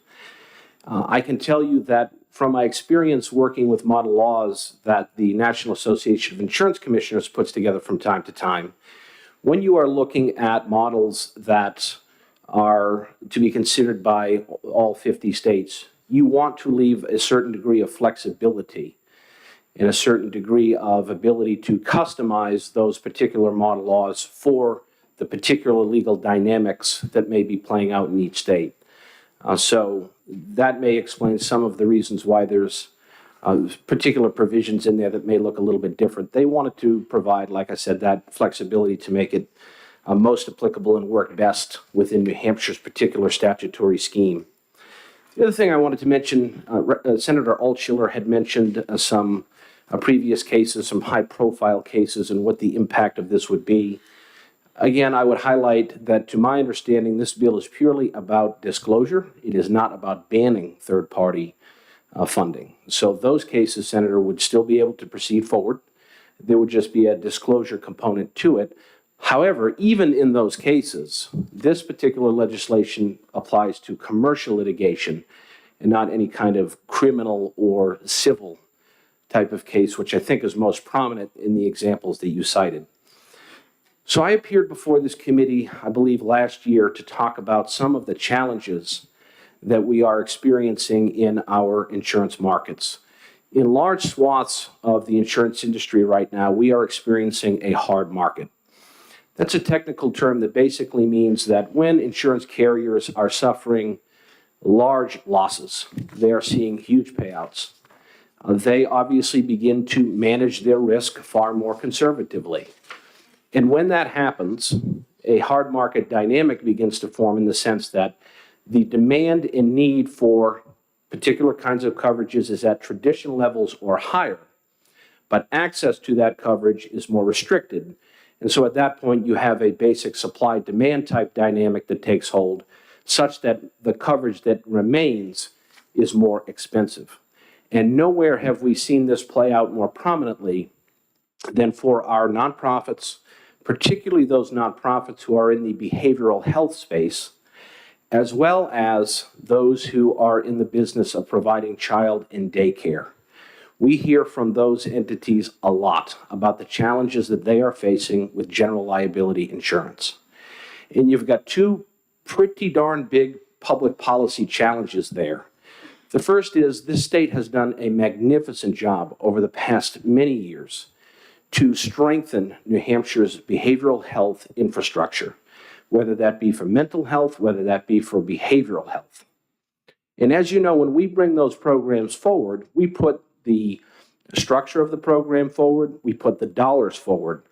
But state employees, by and large, are not operationalizing those programs. Rather, what we do is we contract with nonprofits who will operationalize those programs to the betterment of our citizens. The trouble they run into is that as a condition to contract with the state, they must have that general liability insurance. And my colleagues at the Department of Health and Human Services can attest to that. They call me all the time about some of the troubles that they're having finding bidders and vendors for a lot of the contracts that they put forward in those spaces. As you know, you're working very hard to do what we can to build up New Hampshire's workforce. You talk a lot about housing. Thank goodness that's not in my lane. Good luck with that. But obviously, families need access to child and daycare if they're going to if those moms are going to re-enter the workforce, if those families are going to re-enter the workforce. And when they don't have access to affordable child and daycare, that becomes very, very difficult.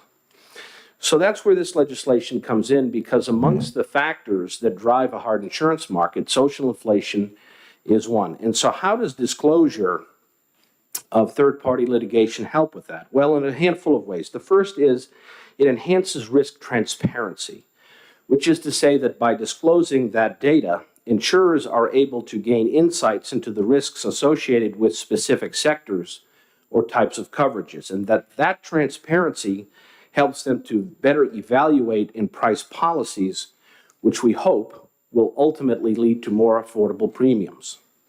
The second is improved market competition.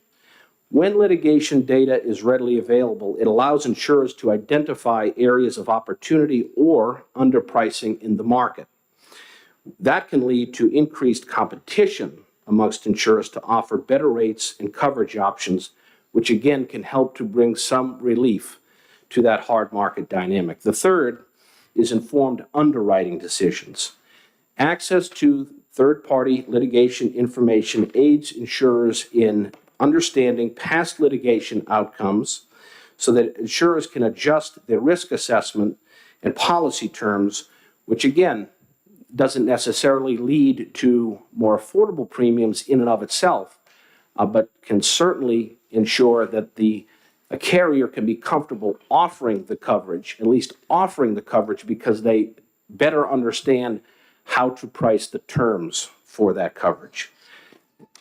Fourth is encouragement of innovative solutions. And so with a clearer picture of the litigation trends, insurers are, we hope, encouraged to develop innovative products or services that can address specific risks. They can customize policies and coverage that best address the risks that they're potentially taking on. And so that creativity can lead to more options for consumers and to help stabilize that market. Fifth, better claims management. So transparency in the litigation realm can improve claims management processes, allowing insurers to identify common issues that lead to disputes. By proactively addressing these issues, insurers can reduce claim costs and enhance their overall solvency, which in turn can lead to more favorable market conditions. We have seen that point play itself out a little bit in that daycare and childcare dynamic that I spoke about earlier.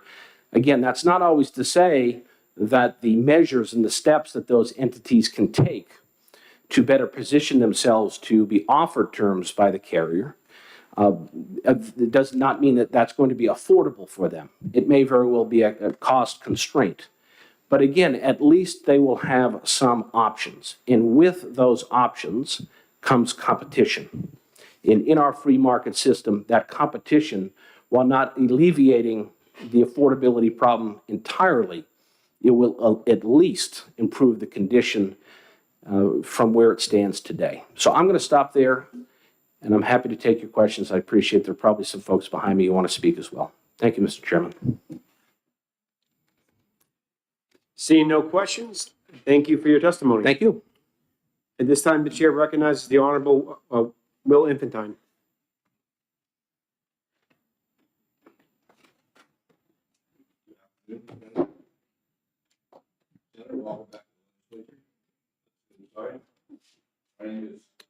My name is Will Infantine. Formerly served here in the House for 9 terms. I'm an insurance agent, have been for 35 years, and I have served on various boards, state and national, for insurance. So that means I'm the biggest insurance nerd here. And I can tell you the Insurance Agents Association does support this bill. We do not have any intent of wanting to see this go away. These third-party funders, obviously, as was mentioned by the senator, have a purpose. And we understand that purpose and agree with it. We just want some transparency. Things we talk about in the legislature all the time, things that were drilled into my head for 18 years, transparency. Now, there is something called it was just brought to my attention a few hours ago, the Kansas State Plan. And what that does, it was brought to my attention, it does a few things. Number one, it omits having to provide information on what the funder's budget is. Don't have a problem with that. However, it does provide some things that this bill does not provide, such as the funder cannot be involved in the settlement. So if they don't like the settlement, they can say, well, don't settle for that, we want more. Secondly, the funder doesn't have access to the information, private, sensitive information that the plaintiffs have.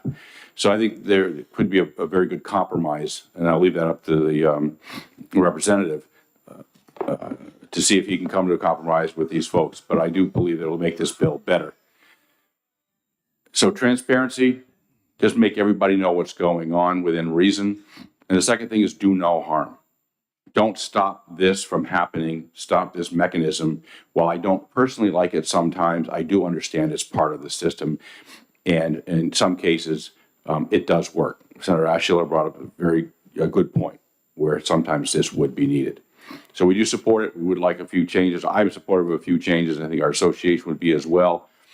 But I see zero harm in having a more transparent situation for both the plaintiff, the defendants, and the public. Thank you, Senators. So recognized. Thank you. Thank you, Mr. Chair. Thank you. Nice to see you again. So thank you for bringing that up. So the page 3 of the bill would require, starting at line 10, that if you have a financing agreement, you hand it over before ever being asked, before discovery at all. I had asked a previous question to a previous speaker about would just a notice of it be sufficient for you, that you tell them there's a financing agreement in place, but you don't give them what your budget is to spend or anything like that? I don't have any problem with it. And again, if that's the compromise that is the Kansas model, You know, I think that's something we can support. I'd like to see the language itself. I haven't seen it. There was these discussions in the hallway. I'm sure the gentlemen behind me that support the Kansas model will bring it to your attention as well, and hopefully we'll all get copies of the language soon. Thank you, appreciate it. Thank you. It was nice seeing you all. Seeing no questions, thank you for your testimony. This time the chair recognizes Cam. Okay. Are you coming back? No? All right. Down to 3.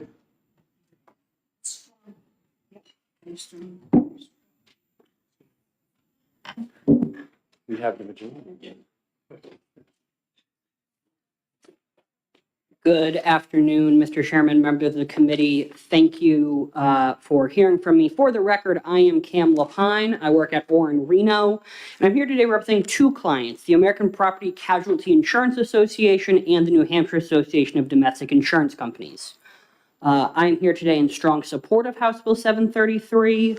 In light of all that you've heard so far, I'm going to skip around in my testimony to not repeat things. I want to focus in on what House Bill 733 actually does and what's in the bill. The first section are some definitions. Secondly, it prohibits foreign entities of concern, which is a definition in federal code. It's currently China, Cuba, Iran, North Korea, Russia, and the Nicolas Maduro regime of Venezuela from investing in TPLF agreements. There have been cases where, usually involving intellectual property cases, where foreign entities are investing in lawsuits just to receive that proprietary information. Third, the bill required the automatic disclosure of a TPLF agreement to the court and to all parties in a pending civil action. That is equivalent to what's required of insurance under Court Rule 22. That's all the bill does after the House amendment. The bill as introduced by the House was much broader, had many more parts. Those parts are gone.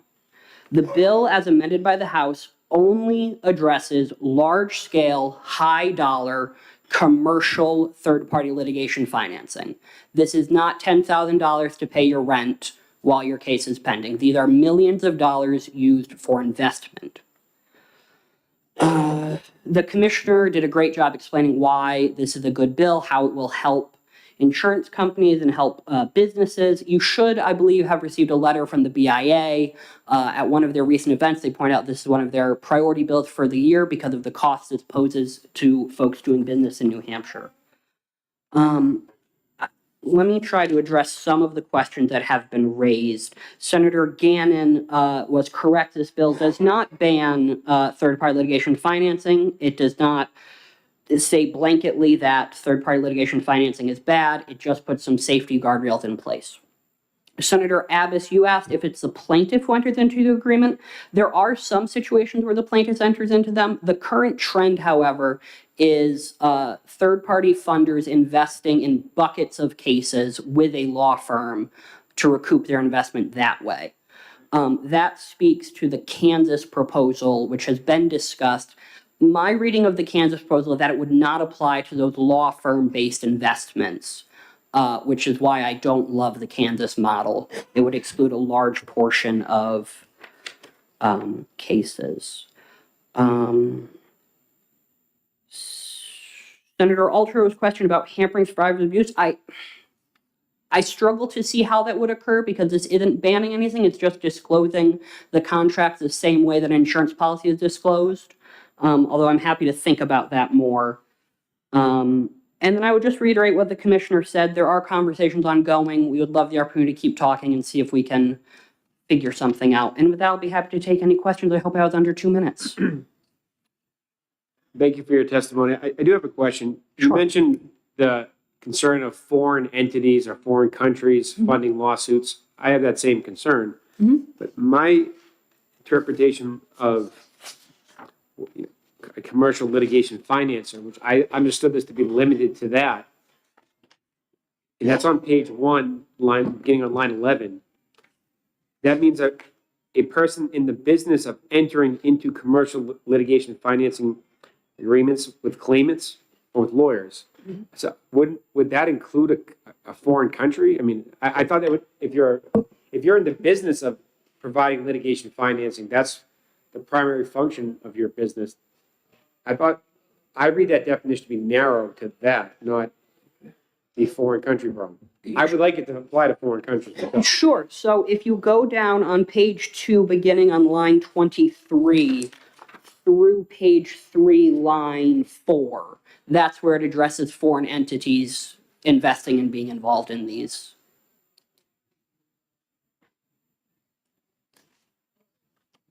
Thank you. Welcome. Any questions? Good. Thank you, Senator. Seeing no questions, further questions, thank you for your testimony. This time, the chair recognizes Sean Thompson.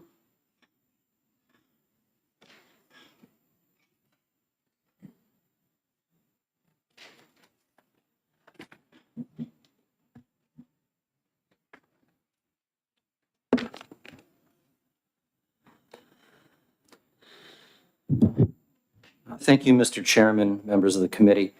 My name is Sean Thompson. I appear today on behalf of the International Legal Finance Association, also known as ILFA, which represents commercial litigation finance companies around the world. ILFA opposes the House bill in its current form because we believe it will undermine access to justice, especially for small and medium-sized entities and universities and other capital-constrained entities that rely on litigation finance to assert their rights. I am a managing director and general counsel of Parabellum Capital, which is a U.S.-based litigation finance, commercial litigation finance company. I work in our Massachusetts office and live in Wellesley. I'm a lawyer by training, practice at Cravath, Swaine & Moore in New York and WilmerHale in Boston. I want to do 3 things today, briefly. First, I'd like to drill down a bit more on the distinction between commercial litigation finance and consumer litigation finance, which I think is critical to understanding this bill and its impacts. Second, I'd like to talk about ILFA's issues that we see with this bill. And third, and perhaps most importantly, discuss the Kansas Compromise more, provide some more details on that, and some additional measures that the stakeholders have been discussing. So the litigation finance industry is divided into 2 segments, essentially. Commercial litigation finance, which involves the financing of business-to-business disputes, large-scale business-to-business disputes, and consumer litigation finance, which involves essentially transactions with individuals. And in the way consumer litigation finance is defined in this bill, it would apply to transactions in which the claimant is an individual selling some part of their claim. The vast majority of examples provided by the proponents of the House bill today address consumer litigation finance, tort claims, individual claims that individuals might have against daycares, products liability claims. Those are all consumer litigation finance claims that would not be impacted by this bill. This bill solely restricts commercial litigation finance, and I think it's really important to understand that. Let me be clear. Litigation finance helps level the playing field for small, medium-sized entities and tilts the field, and this bill tilts the field quite heavily in favor of large, well-funded defendants by forcing early mandatory disclosure of very sensitive financing arrangements. ILFA opposes the House bill for 3 reasons, primarily. First, it threatens access to justice.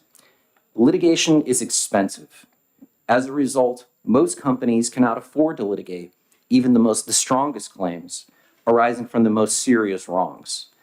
The likely result of the House bill becoming law will be the commercial litigation finance industry exiting New Hampshire as a market.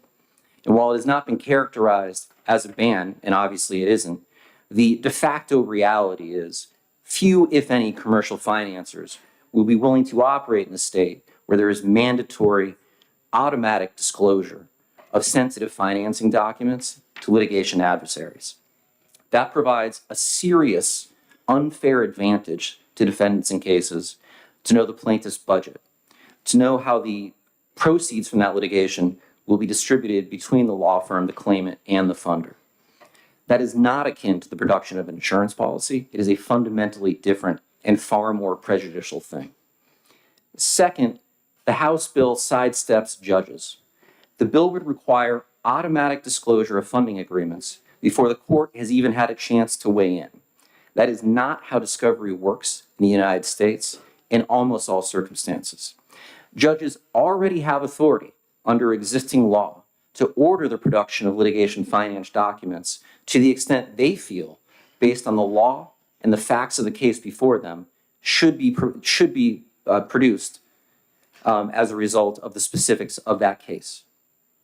There's no justification for creating a special rule here that favors one side over the other. We trust New Hampshire's judges to manage those questions on a case-by-case basis, as they do with virtually all discovery matters on their docket. Third, we believe the House bill targets law firm financing inappropriately. And I do want to clarify the difference between claimant funding and law firm financing. In a law firm financing transaction, the funder is in contract only with the firm, and it is generally financing a number of cases that that firm is handling, or in some cases, all contingent litigations at that firm. The claimant, while they are generally aware the funding is occurring, has no interaction with the commercial litigation funder whatsoever. In most of these instances, we have never spoken to the claimants that are in contract with the law firm that we are funding. From the claimant's perspective, it is simply a full fees contingency arrangement. This is fundamentally different than claimant side funding when we are in fact in contract with a claimant and speaking to them on a regular basis. This bill would force disclosure of law firm financing transactions, and that's really problematic because those transactions involve the financing of multiple cases. So you would have confidential information from one client in a case that is, not even part of the litigation in which this document is being disclosed. You would have their confidential information disclosed to another defendant pursuant to the terms of this bill. We don't think that's fair, and we think it is highly prejudicial. We believe there's a better way. In Kansas, ILFA and the U.S. Chamber of Commerce, who tends to be the leading opponent of litigation finance in the United States, reached a negotiated compromise in Bill SB 54, which is now law. And that compromise had three key features. First, rather than automatic disclosure of the litigation funding document to the defendant, the bill provides for disclosure of the funding document to the judge in camera.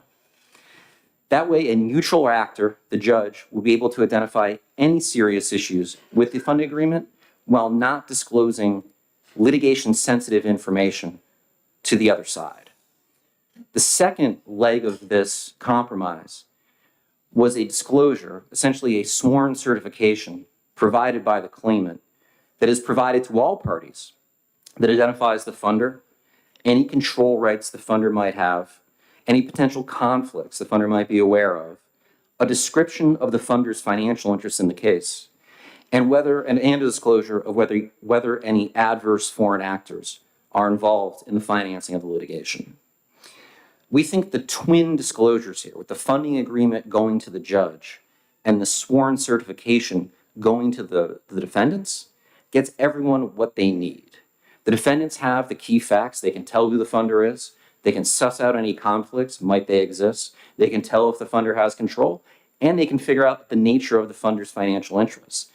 But it doesn't provide them with all the sensitive information that is in the litigation funding agreement. But even still, some third party, the judge, has access to that agreement. So if there is anything untoward in there, the judge can deal with it directly. The third thing the Kansas bill does that we think would be appropriate is that it limits disclosure to claimant side funding and does not drag in law firm side funding. As I've discussed, the law firm agreements simply do not implicate the same issues as claimant side funding and should be excluded from disclosure. If I just may, I know that it's one thing to reference this Kansas compromise, but there's no draft or amendment before the committee. We will be happy to provide language. We have provided language to the other stakeholders in our discussions, and we will absolutely follow up with amendment. I think we're considering the bill that's before the committee that was amended by the House. I totally understand. I simply wanted to provide some additional context for the stakeholder discussions.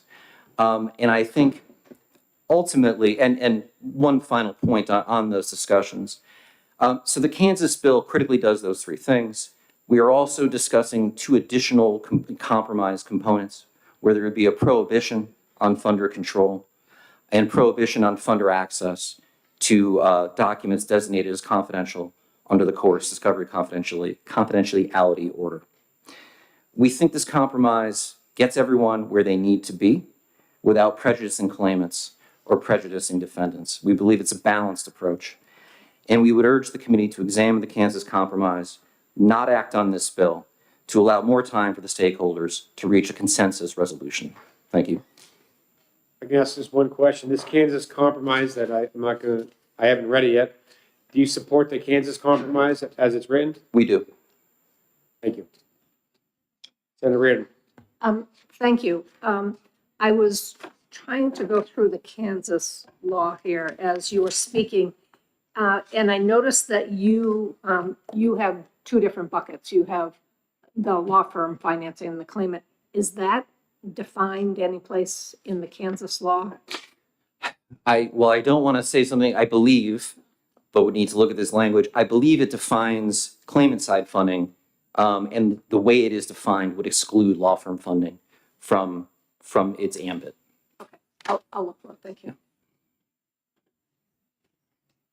Seeing no questions, thank you for your testimony. Thank you.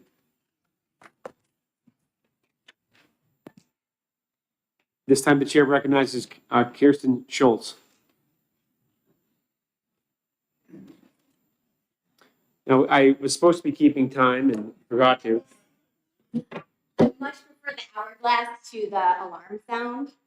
So thanks for. Well, I don't know you know how long that is, so we're finding out. I think I'm gonna guess 5 minutes, so. Maybe if you read, maybe we can, anybody can do it. Am I on here?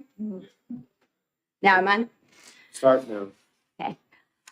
Good afternoon, Mr. Chairman and committee members. I'm Kirsten Schultz. I'm here on behalf of State Farm, one of the leading writers of auto and home insurance in the United States and here in New Hampshire. We would like to briefly go on record in support of HB 733 as amended by the House. State Farm is generally in favor of greater transparency regarding the involvement of third-party litigation funding. The as amended version from the House, at the very least, allows for the discovery of whether third-party commercial, if not consumer, litigation funding is present in certain circumstances, whereas I understand the proposed ILFA amendment that has been circulating in the background stops short of obtaining discovery of the funding agreement itself and puts that burden instead on judges who are already pretty busy to conduct an in-camera review of the agreement and its terms. Allowing for the disclosure of this third-party litigation funding is beneficial, we believe, for insurers and policyholders in New Hampshire. And while we support this legislation as it's amended, we do believe there could be room for improvement by making the process less burdensome, as I just mentioned, and easier to obtain the third-party agreements themselves. Also potentially adding those confidentiality protections and no control provisions are other things that we'd be happy to talk with the other stakeholders about if further amendment would be agreeable. But again, overall, the bill is a step in the right direction to ensuring that there's disclosure of third-party litigation funding and ultimately ensuring that these actors are not taking advantage of our legal system for financial gain. And again, happy to work with the other stakeholders for further amendment. And here, happy to answer questions if you have any. All set? Seeing no questions, thank you for your testimony. Thank you.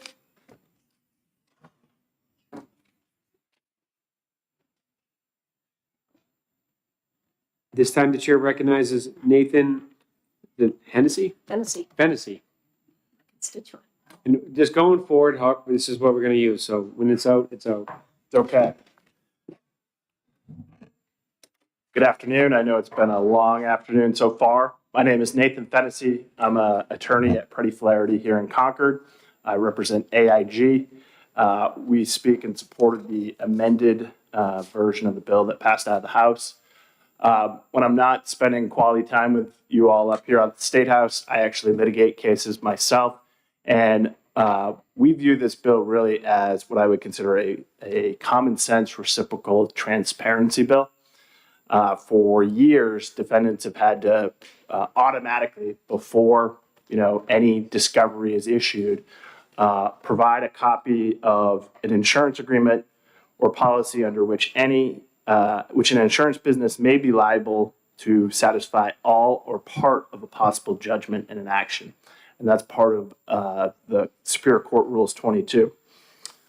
This is just an effort to try and level the playing field so that if there is money behind the plaintiffs as well, that everybody knows sort of going in that that's true. I'm going to borrow a phrase, what's wrong with Kansas? There's been a lot of questions and comments that you've seen today about this bill that just passed in Kansas. I think the primary issue with that is that it calls for an in-camera review, which means that you actually don't have transparency, you don't have a disclosure to the other side. And just, the Kansas model's not something, there's no drafted amendment or anything for us to consider, so. Correct. Yep, I understand that, but I'm just trying to give you sort of a sense of what's in it. And the concern that we have is that if you're relying upon a case-by-case basis for judges to make this decision, you run the risk of uneven administration of justice. You might have some judges who think that it is relevant and it should be provided, and others who routinely decide differently. And so then what you're inviting is judge shopping by plaintiffs who are getting this financing and want to avoid sharing it with the other side.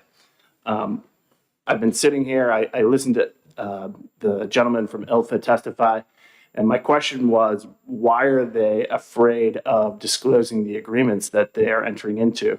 I mean, insurance companies didn't vacate the state when the automatic disclosure rule went into effect and policies had to be provided to plaintiffs. So I'm not sure specifically what the issue is with providing a copy of the agreement. If there's some additional language about redacting some sensitive information that might be included with the agreement, I'm sure we might be open to considering that. But just the act of transparency, I don't see what the issue is.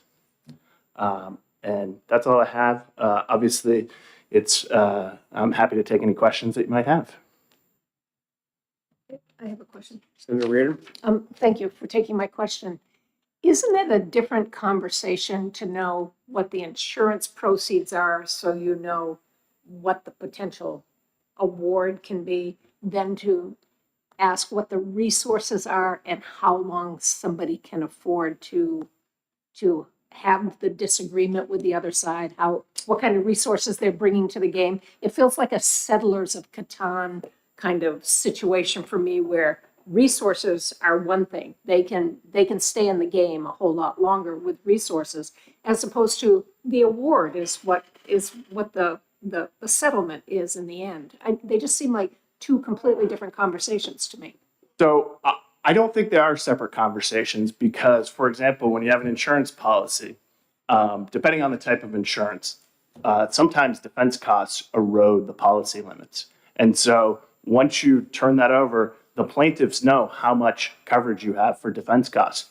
If you only have $1 million of defense costs coverage, they know insurance is out of the way and now it's on you to start paying. So I actually don't think it's a separate conversation.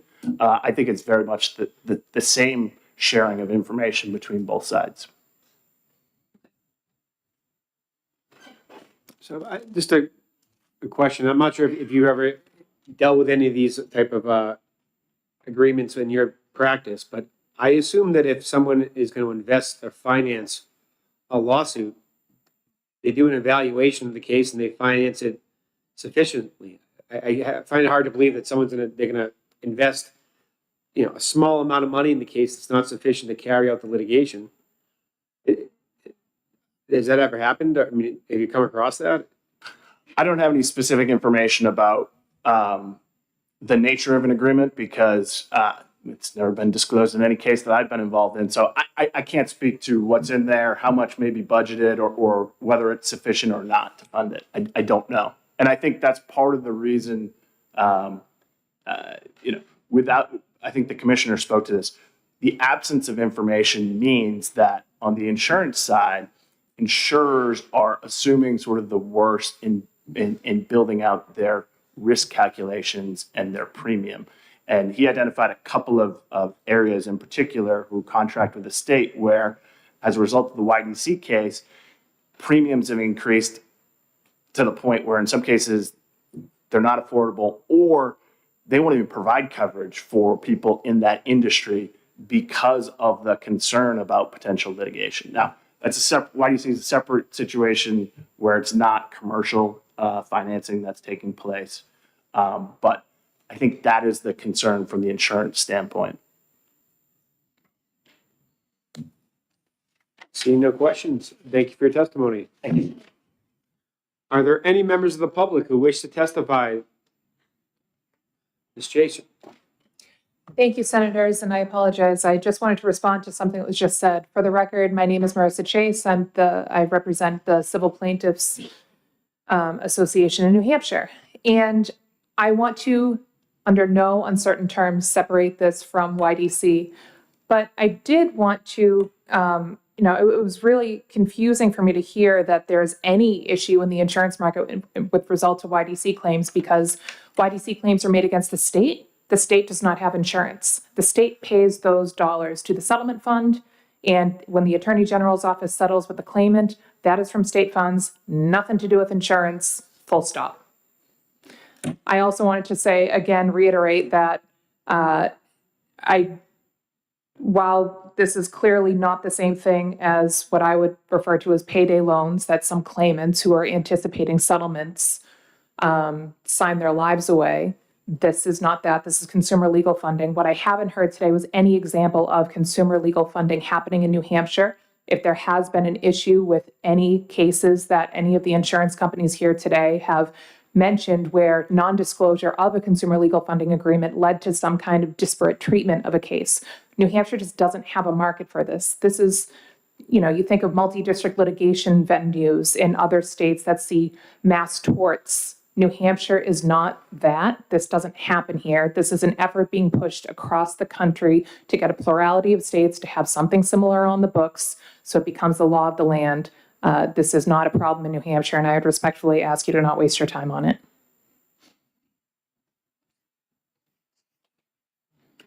Thank you for your testimony. Thank you. Are there any members of the public who are present who wish to testify that have not testified already? Seeing none, we will now close the public hearing on HB 733. This time, we'll now open the public hearing on HB 666, the lucky number.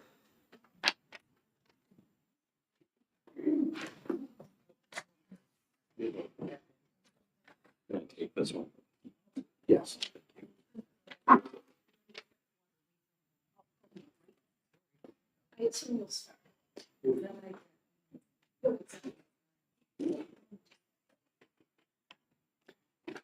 Representative, the floor is yours. We're still going to use this timer due to time constraints, but unfortunately, I can't reset it, so. Yeah, okay. Well, thank you, Mr. Chair and honorable two members of the committee. For the record, my name is Lisa Mazer. I represent Hillsborough District 44.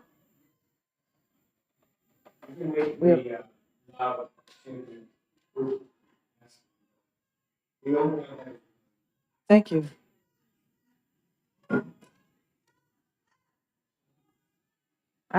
Okay. Oh, yeah. It's not.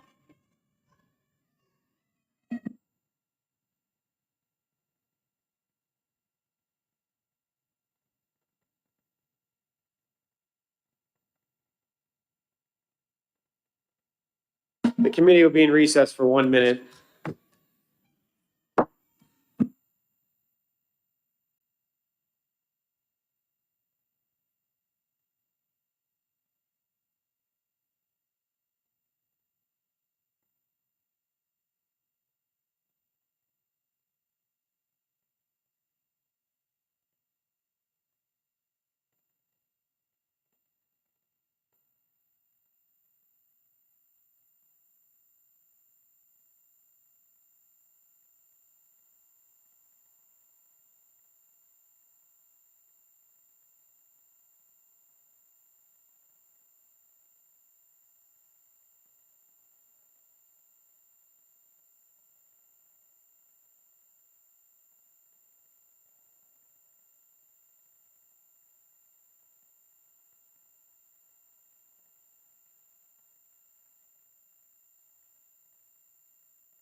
committee will come out of recess, and Representative, you may restart your testimony if you'd Thank like. you. Yes, thank you. I couldn't hear half the stuff you were saying because. Okay, yeah.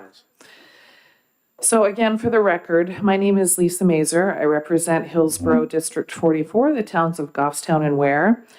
I do apologize in advance for the unholy bill number of 666. I did not choose that. I wanted it changed, so don't hold that against it.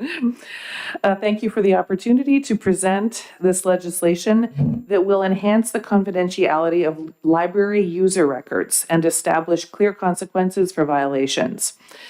This bill reflects a simple but vital principle that individuals should be free to read, research, and learn without fear that their personal information will be exposed or misused. In an age where privacy is increasingly vulnerable, our libraries must remain steadfast in protecting the confidentiality of their users. So currently, RSA 201D:11 states that, and this is quoted right from the law, library records which contain the names or other personal identifying information regarding the users of public or other than public libraries shall be confidential and shall not be disclosed. Such records include, but are not limited to, library, information system, and archival records related to the curriculum and use of library materials or services, including records of materials that have been viewed or stored in electronic form. End quote. It appears this current law is pretty straightforward in keeping library cards confidential.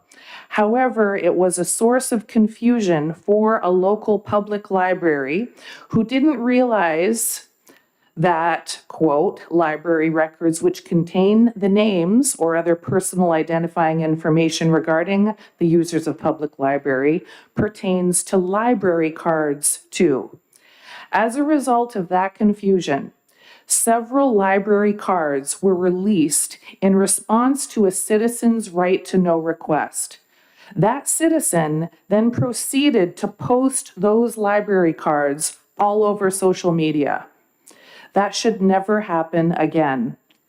During my research on this bill, I actually went on several public library web pages throughout the state, and this is what I found as the standard policy. That the information patrons give the library when applying for a card, even the fact that they are library card holders, is confidential, as are all records of patrons' use of library materials and services. While the library cannot share cardholder for information, patrons do have control over the privacy of their own records. Therefore, patrons who want to give another individual permission to access and use their records should give permission in writing. Permission is given on the cardholder's application form. If it's lost, stolen, or being used without consent, the library should be noted immediately. That's what I found on most public library pages. Seems very clear. But so this bill targets that RSA 201D:11 to explicitly clarify that library cards and membership status are in the category of protected information and closes a critical gap. It ensures that all forms of personal library data, whether digital or physical, receive the same standard of protection. Right to Know New Hampshire actually also agreed in the House committee testimony that if libraries are confused about whether it's okay to release private library cards or not, adding that specific language clarification is helpful. Furthermore, the bill does introduce a modest yet meaningful civil penalty for unauthorized disclosure. The penalty was actually a less amount in the original bill, but the House committee increased it because they thought the original amount was not enough of a deterrent for someone to do this again. This is not punitive, it is restorative. It gives individuals recourse if their trust is violated, and it reinforces the message that privacy in public institutions matters. Libraries are more than repositories of books. They are guardians of intellectual freedom. When patrons walk through those doors, they deserve the assurance that their privacy is not up for negotiation. By extending confidentiality protections to these aspects, we align library privacy standards with broader protections for personally identifiable information. So lastly, the New Hampshire Library Trustee Association did send around some questions to its trustees, and I'll just shoot out the questions to you. I can't answer them if needed, but these are the types of questions they sent around.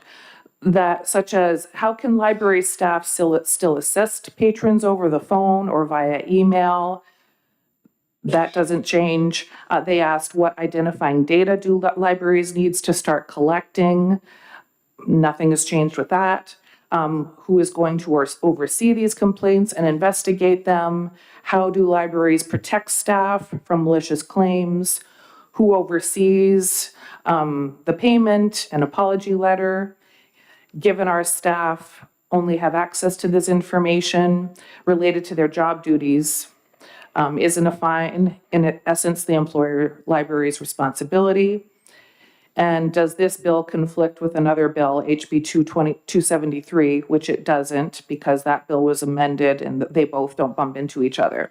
But here's the thing, with those questions that were sent out, here's what I was most alarmed by. The most interesting thing about the questions they sent around to the trustees was, they didn't ask the most important question: why did this privacy violation even happen? And what can we fix so that it doesn't happen again?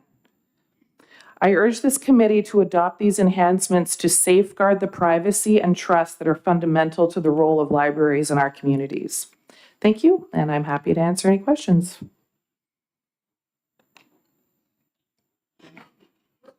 Thank you, Mr. Chairman, and thank you, Representative, for bringing this forward. Educate me, if you would, please. Yes. The library card, is it more than just the personal information, name and address? Is it all a depository of every book that person has taken? I'm not sure. Yes, not directly on the card, but the card has a patron code, which is specific, unique to that individual. So What might that be? a patron code? Yes. So that's what they use to log into to take out books and access information. And it is private to them. No one should ever have access to that patron code. That is unique to them. Thank you. Mm-hmm. So I didn't have a question until Senator McConkey asked that. What if I had that person's patron code? What could I find out with that? Well, I mean, there's a password associated with that too. So someone that I know, though, whose library card was published, people can start poking into the system using that code and start getting, password change. We recommend you change your password because if they don't have the password, they can kind of keep. I guess the thing is, though, is that no one should have that. It's just like, a bank number. That's unique to you accessing very private information in the library. That should never go out. And the actual cards were actually taken a picture of and shot out through a right to know. And then they were published all over the place. And then there's some other issues which my colleague behind me will talk about in regards to how dangerous this can actually be. If this information if libraries really start making a habit of releasing this information because someone simply submits a right to know request. I will have you know too that unfortunately this is actually a part 2 of another bill, HB 376, that I sponsored. And so that bill actually cleans up the wording of the exceptions in the right to know. So right to know 91A:5 right now does exempt library users' records from being accessed via right to know. But the library and our town and lawyer and everybody was confused, didn't think that should be the thing, and they gave the go-ahead to release it. And so it was not a happy time in our community when that happened.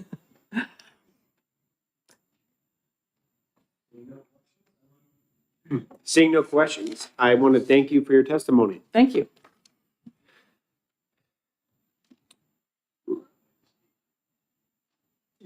We'll add you to the list of people speaking.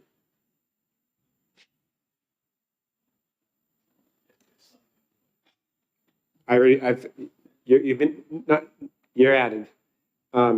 Is it Representative Henry? Thank you. Thank you, Mr. Chair, Honorable Senate Committee. For record, Representative Henry Geisen, Hillsborough 29th District, Goffstown. I come before the committee today to support this legislation geared toward enhancing the confidentiality and the right of privacy for our library users by establishing consequences for breaches of privacy, whereas the libraries are involved. One of the first things I always like to remind myself and remind the bodies I'm speaking to is that our first job in legislation is to protect the rights of the people, and that includes the right to privacy. It's the duty of the government to protect all the rights of the people. All citizens should be able to use the resources of the library without fear that their personal information is going to be exposed, released by third parties, or published and abused for nefarious intent, which we have seen. So I'm going to skip over something that I documented because my colleague covered it very well with the disruption of the 91A request in Goffstown. But what I will say is that nobody should have these concerns, and it's my personal belief that this creates a citizen risk. So there's no other place in government where I can do a right to know request and I can find out your private information, your driver's license number, your social security number, your address may be public record as a voting record, but that would be it. Under this circumstance right now, if you had, say, a family member who was going through a traumatic divorce, single parent, had a restraining order of protection, and they relocated because they did not want to be found. I can't call the school and find out where their students registered. I can't call a DMV and find out where they live. But if the library is confused, I can do an RSA 91A and find out what library they're registered in, possibly their address, possibly if their children are registered in any programs in that library. This creates a severe domestic violence risk for somebody who is in that circumstance. And while I'm speaking to a specific niche circumstance, the risk does have to be acknowledged.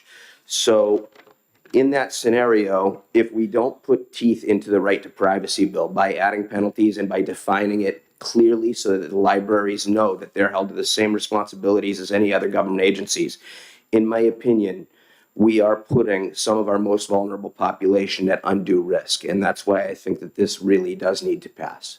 Pending any questions, I'll conclude. Senator Reardon. Thank you, Mr. Chair, and thank you for taking my question. So in this scenario in Goffstown, the library actually sought legal advice about whether they needed to respond to this right to know request. The changes that you've made here in this bill, adding library cards, library membership status, when it said any personal name or any personal information is the existing law, and then adding a penalty to it where the standard is knowingly and recklessly, I'm not sure, I guess my question is, I'm not sure a library staff person who put the information out under those circumstances because they got legal advice could be held to that knowingly and recklessly standard. So I'm not sure where this bill gets you any further than existing law gets you right now. Thank you for the question, Madam Senator. Right now, to my knowledge, there is no legal recourse. Yes, an attorney was spoken with, attorneys were spoken with after the fact as well. There were no repercussions. I believe that there was a board meeting to discuss an apology, and there was nothing else. There was no escalation that I'm aware of either. So by not having a penalty, I mean, we don't write polite suggestions in the body. We write laws that are enforced, and without an enforcement mechanism, there's nothing preventing abuse. Can I follow up? So I get that you've added a penalty here, and the standard is if I'm a library staffer, I had to do that knowingly and recklessly. If I've reached out to get advice from an attorney about whether I should do that, I don't know how you would hold me to a knowingly and recklessly standard. I think I was very reasonable to reach out for advice and then act on that advice. So this wouldn't apply in that case. And that may be fair. I think that it is already knowingly and reasonably reckless to disclose somebody's information without their permission and without a warrant, because it's the government's duty to protect the privacy of the people. So if you didn't have the person's permission or a warrant, you should have no business disclosing the personal information of anybody. Again, like I said with the DMV, or like I said with the school registry, you can't get that information without personal release, usually in writing, often witnessed, or a warrant from the law enforcement bureau. So I think that is the standard, and the library should be held to the same standard. Yeah, and that's the current law. I agree with you. That's the current law, that you can't disclose any of that information. I'm just thinking your standard's not working here for the public. Well, I'm wondering under what circumstance any employee from the library would think that it would be prudent to reach out for legal guidance to release a third party's record without consent. Like, that already doesn't pass the sniff test, and I question the lawyer's efficacy in interpreting the law in that as well. But that's, we are here to try to figure out how to make the law stand on its own, because right now it has not stood on its own, and there's been no penalty for violating the law. I hear you. Thanks. If I may ask, and I think the penalty assessment of $1,000, that's one policy, but on line 21 to 22, it requires the violator will have to issue an apology and then get it notarized and send it by certified mail to the aggravated individual. First of all, I never heard of that being an actual penalty, at least assessed in a law, that you have to apologize. You can park illegally, get a parking ticket, and you just say, well, whatever, and just pay it, knowing you're going to get a ticket. They violate it on purpose. They understand what the penalty is. Making them issue an apology. I mean, I'm just saying for that sake, I mean, that can be part of like an agreed upon disposition in a case, but to make that mandated in law, I've never heard of that. So I just, what if they don't issue, what if they refuse to write the apology note? I wouldn't, if I wasn't sorry, I wouldn't sign it. I actually forgot. I would pay my fine and carry on. I actually forgot that was in there, Mr. Chair. It just faced my mind until you said it. I would be amicable to pulling the apology portion out of it, but it needs to have a penalty. There needs to be teeth. And I think the apology portion may have come from some other instances that we had with the public library. We had bigoted hate speech on an official email. We've had some really, really nasty and politicizing instances with the library in addition to this disclosure, which is part of why you've seen people start to try to shore up what is the legal limitations, left and right limits of fire, if you will, of what a government agency has the authority to do. I think the $1,000 is the I'm sorry. It's just where they're going to get. I mean, if you give me $1,000, I accept your apology, whether you want it or not. Yeah, you don't need to say I'm sorry. Yes, sir. But I think that needs to be stricken.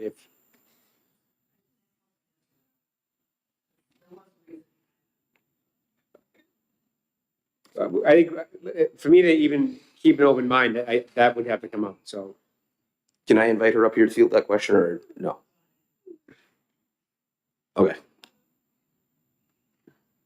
See no further questions. Thank you for your testimony. Thank you. DJ, you still here? Long day for you too? I feel your pain.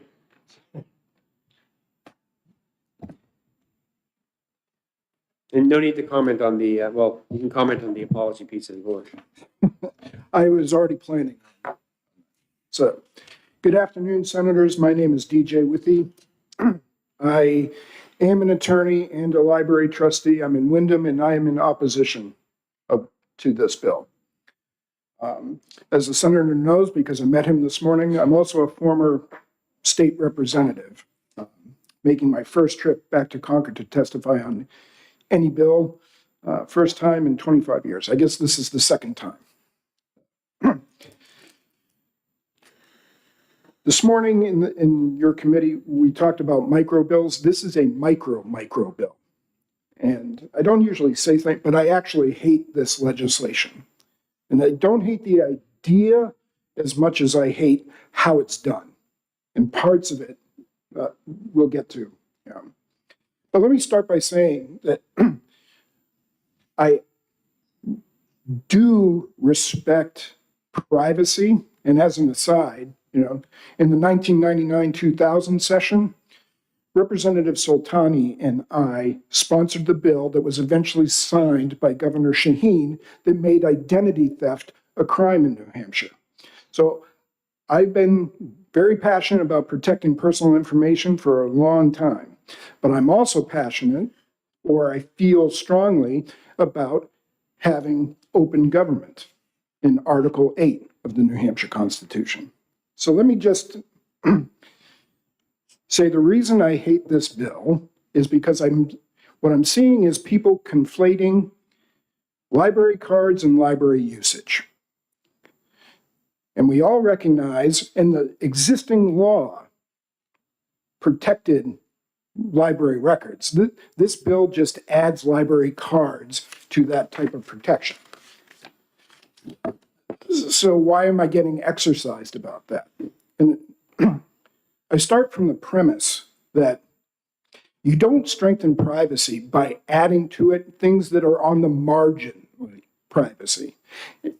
It doesn't strengthen privacy, and actually, on the other hand, by including more in privacy that shouldn't be, you weaken open government. So let me talk specifically about privacy, and then I'll get to how you can fix the bill if you're so inclined. I'm against this because I don't see a cognizable privacy interest at stake. And I think to your point, Senator, a library card by itself doesn't say anything about you. Library card and password, yes, you can get into that. That library card's getting hacked, yeah, but a library card by itself doesn't say anything about you. You don't actually even own the card, right? Read the back of it. It says you don't own it. You got to pay to replace it. You can't bequeath it. You can't transfer it. There's no indicia of ownership. But it doesn't say anything about what you read, how, what you believe.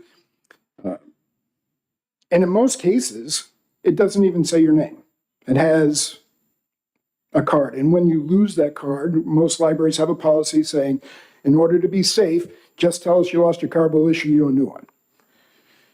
So what the library card says at most is that you have signed up to take part of a public service or a facility in town if you so choose, right?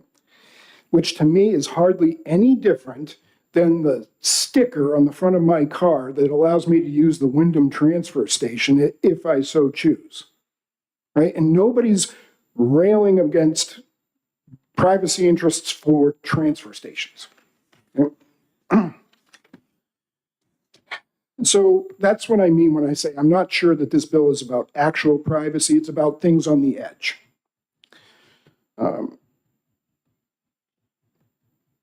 But let's say DJ's wrong and you don't agree with me. Let me address some problems with the bill. And I think that attorneys would look at this bill and say, this was badly drafted. So we'll start with just part one, and I'll go very quickly through the thing. Part one, which is the main part of their argument, doesn't actually do what I think they wanted it to do, right? And here's why, and here's where I think the confusion was, and I think this is where the Goffstown attorney was coming from. Right? This bill just inserted two nouns, library cards and library membership status, kind of randomly in the middle of an adjective phrase. There are three adjectives there. There's library, information system, and archival records. Those three adjectives modify records related to the circulation. of library materials.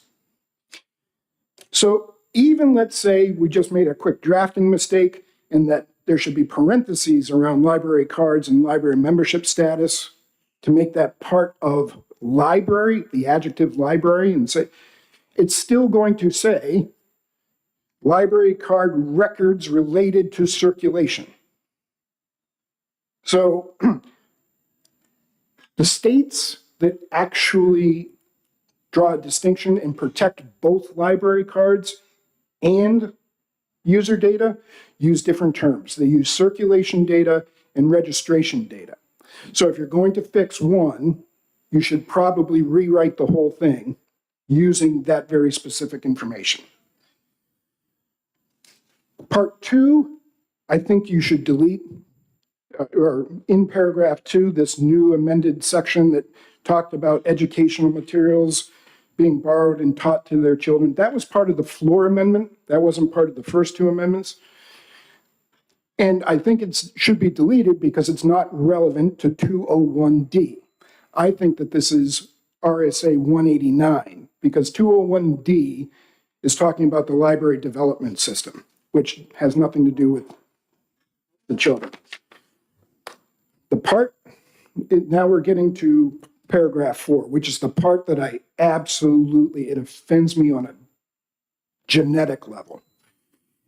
And the first reason is because it creates a $1,000 penalty for the disclosure of the library card or library membership status, which is greater than the penalty for actually disclosing circulation data. Just the library card $1,000 penalty doesn't say anything about the books that you read. Second, and I think, Senator, this goes to your point, the written apology offends me because that is not just anti-free speech, that is legislatively compelled speech. Where is the government interest in making sure one person apologizes to another? Secondly, because it needs to be notarized, that's an attestation, which to me violates Article 4 of the New Hampshire Constitution and the freedom of conscience. It doesn't sound very voluntary when you're forced to sign it by law. Right. Which is what the notary must affirm when they notarize your signature. Yes, it's point well taken. It's an attestation. To that point, there's also no way to rein this in, right? So you issue that apology and you think it's going to be private, but you can't stop the recipient from publishing it, just like the representative said her information was public, which, wrong there. That becomes a public apology that stays out on the internet forever. Follows that library employee for the rest of their career. And it does seem a little bit ironic to me that as part of the penalty saying, hey, my right to privacy has been violated, so as part of the penalty and remedy, we're going to violate your right to speak or to not speak. And Senator, to your point, even if you think that paragraph 4 should survive, the penalty and the legal remedy, which now recklessly, knowingly and recklessly, those are jury questions, right? So you'd have to actually go and whether or not they're going to. But my issue with this is that the penalty and the legal standards here in 201D are either duplicative of the penalties in 91A. So basically the same offense, you're going to get charged under 91A and 201D, or they're either duplicative or the standards don't match, because in 91A, it says purposefully, and here it says recklessly or knowingly or recklessly. And I don't think that this has really been thought about. This, again, was part of the floor amendment that just showed up. It wasn't discussed in the Judiciary Committee. So I think that this bill is deeply flawed. I don't think you should spend any more time on it because This is the only case. The Goffstown case is the only case that I know of where this has actually been an issue. And with that, I'll just take questions. In respect to the $1,000 fine, I understand that you're not a huge fan of that. If that fine was reduced to a different amount, is there a number that you would find that to be consistent with? It's going to end up getting paid by the towns. I don't think that there is a penalty in 91A for an individual. But, you know, and I can clarify. You mentioned that the circulation of information had a fine affiliated with it. Do you recall what that fine was? I'm sorry, I didn't There hear was a you. fine that you mentioned in your testimony. I don't recall the number you said. Oh, I said that this fine of $1,000 is greater than the penalty for actually disclosing circulation or reading data, because they don't put there's a zero penalty in here for actually disclosing user data. You'd have to look at 91A to see where the financial penalty would be. So that's what I mean by it's greater. It's 1,000 versus 0. Thank you. Seeing no questions, I want to thank you for your testimony. Thank you. Representative Horgan.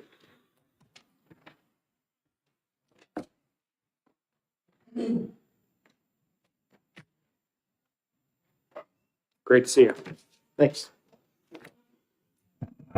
So I'm Representative Timothy Horgan from Stratford County, District 10, the town of Durham. And just for the record, I have a public library card from the Durham Public Library, as well as one from the UNH Library. I think actually any state resident could get one from the UNH Public Library, but I'm just voluntarily disclosing that.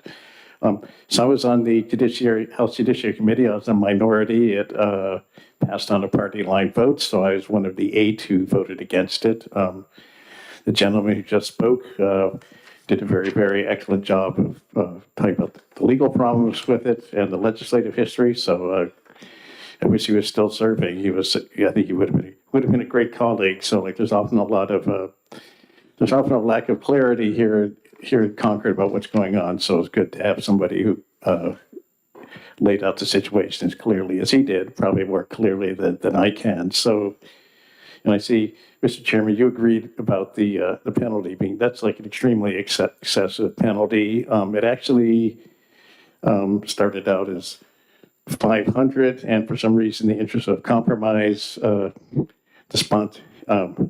some members of the majority caucus thought if we added knowingly and recklessly, and then up it to $1,000, somehow that would make it better. Which, obviously that was not a compromise that everybody on the committee was enthusiastic about. And the part about the educational materials, the second part of it, yes, that was indeed added as a floor amendment. That seems to conflict with the right to read, which even children have. And certainly, it's possible maybe something needs to be done with this issue, but certainly the books you borrow from the library, that should be confidential. Certainly whatever your barcode, your number that you use to borrow books at the social checkout, that obviously should not be released as part of a 91A record. As for the membership status, I can see arguments on both sides of this. Apparently part of the context for it, and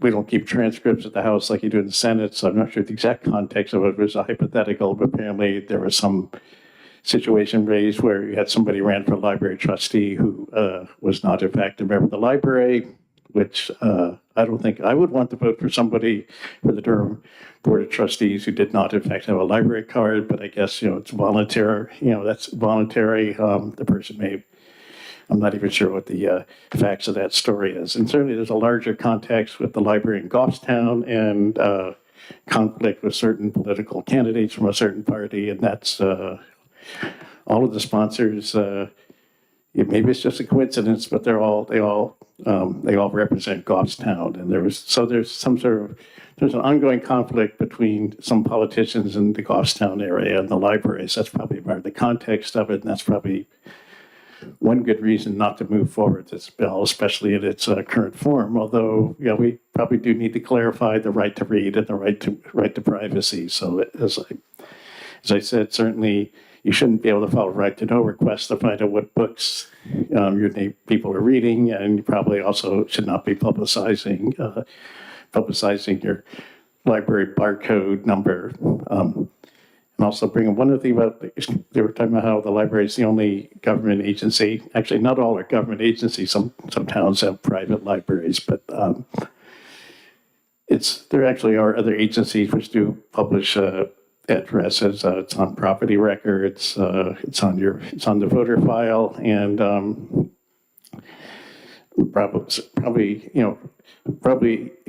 if libraries should be giving out the addresses of members, which I haven't really made up my mind one way or the issue. I think they probably shouldn't, but if there is, you can probably just remedy that as they do with property records and voter files by allowing individuals to just petition to have their address deleted from the public files. But certainly the libraries are not the only public agency from which an address can be obtained. So I would just say, spite of what was said about the committee, not everybody on the committee supported it. In fact, many of us were adamantly against it, and especially, I was glad to hear you bring up the issue of the penalty, because that was just very egregious. Like, that's an extremely excessive penalty, and the way it's written, it's unclear, like whether a library worker is just subject to one $1,000 fine or multiple $1,000 fines. So anyway. So I would certainly urge you, certainly not to pass what came over to you from my side of the wall. And, there may or may not be something there you can use to improve, like the laws relating to library privacy and the right to read. But, that may be a subject for another bill at another time. So thanks. Representative, you, in your testimony, mentioned members of a political party in the community of Goffstown. So is it fair to say that the people who have been violated by this were members of the Goffstown community, or at least affiliated with that community through their political ties? I don't know much about it except what I've heard secondhand, and there's been news stories. So, but yeah, it's there is a parochial. There's something going on in Goffstown which has bled over into the news. So, I'm not going to judge. We have enough problems in Durham, so I'm not going to meddle in Goffstown's problems. But, but anyway, I just think this is not a good bill in its current form. And so I'm confident. So I would probably, which seems to be a very high probability not to pass it as is. So thanks. Anything else? No, that's about it. Thanks. Thank you for your testimony.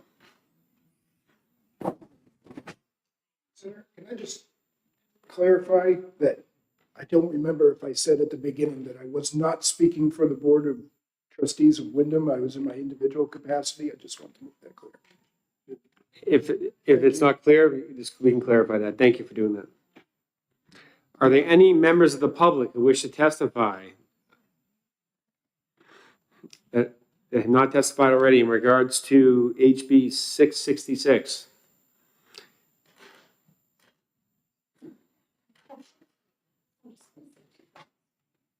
I want to keep you here longer. I was actually coming here for something else, but Representative Kelly Potenza, Stratford District 19, I strongly support this bill. I think that there should be penalties for privacy that's violated. This came from not just an incident that took place in Goffstown. This has happened in other areas as well, in other towns. And so this, if there is a bill that doesn't have any sort of, doesn't have any penalties, doesn't have any way for it to be, then it's just words on paper. So I think that it's important. It's constitutional, and I've been a huge proponent of this, especially during the time when COVID, when we talked about registries and things like that. I think it's very, very important that we protect the privacy of New Hampshire citizens. So I'm hoping that, if there's any inherent flaws that you see with the bill that need to be fixed, that you're able to work that out with the sponsor and get something done to protect people's privacy rights, because that's really what it comes down to. So that's it. Thank you. Are there any members of the public who wish to testify that have not testified already in regards to HB 666? Seeing none, we will now close the public hearing on HB 666. Done? And the committee will be adjourned.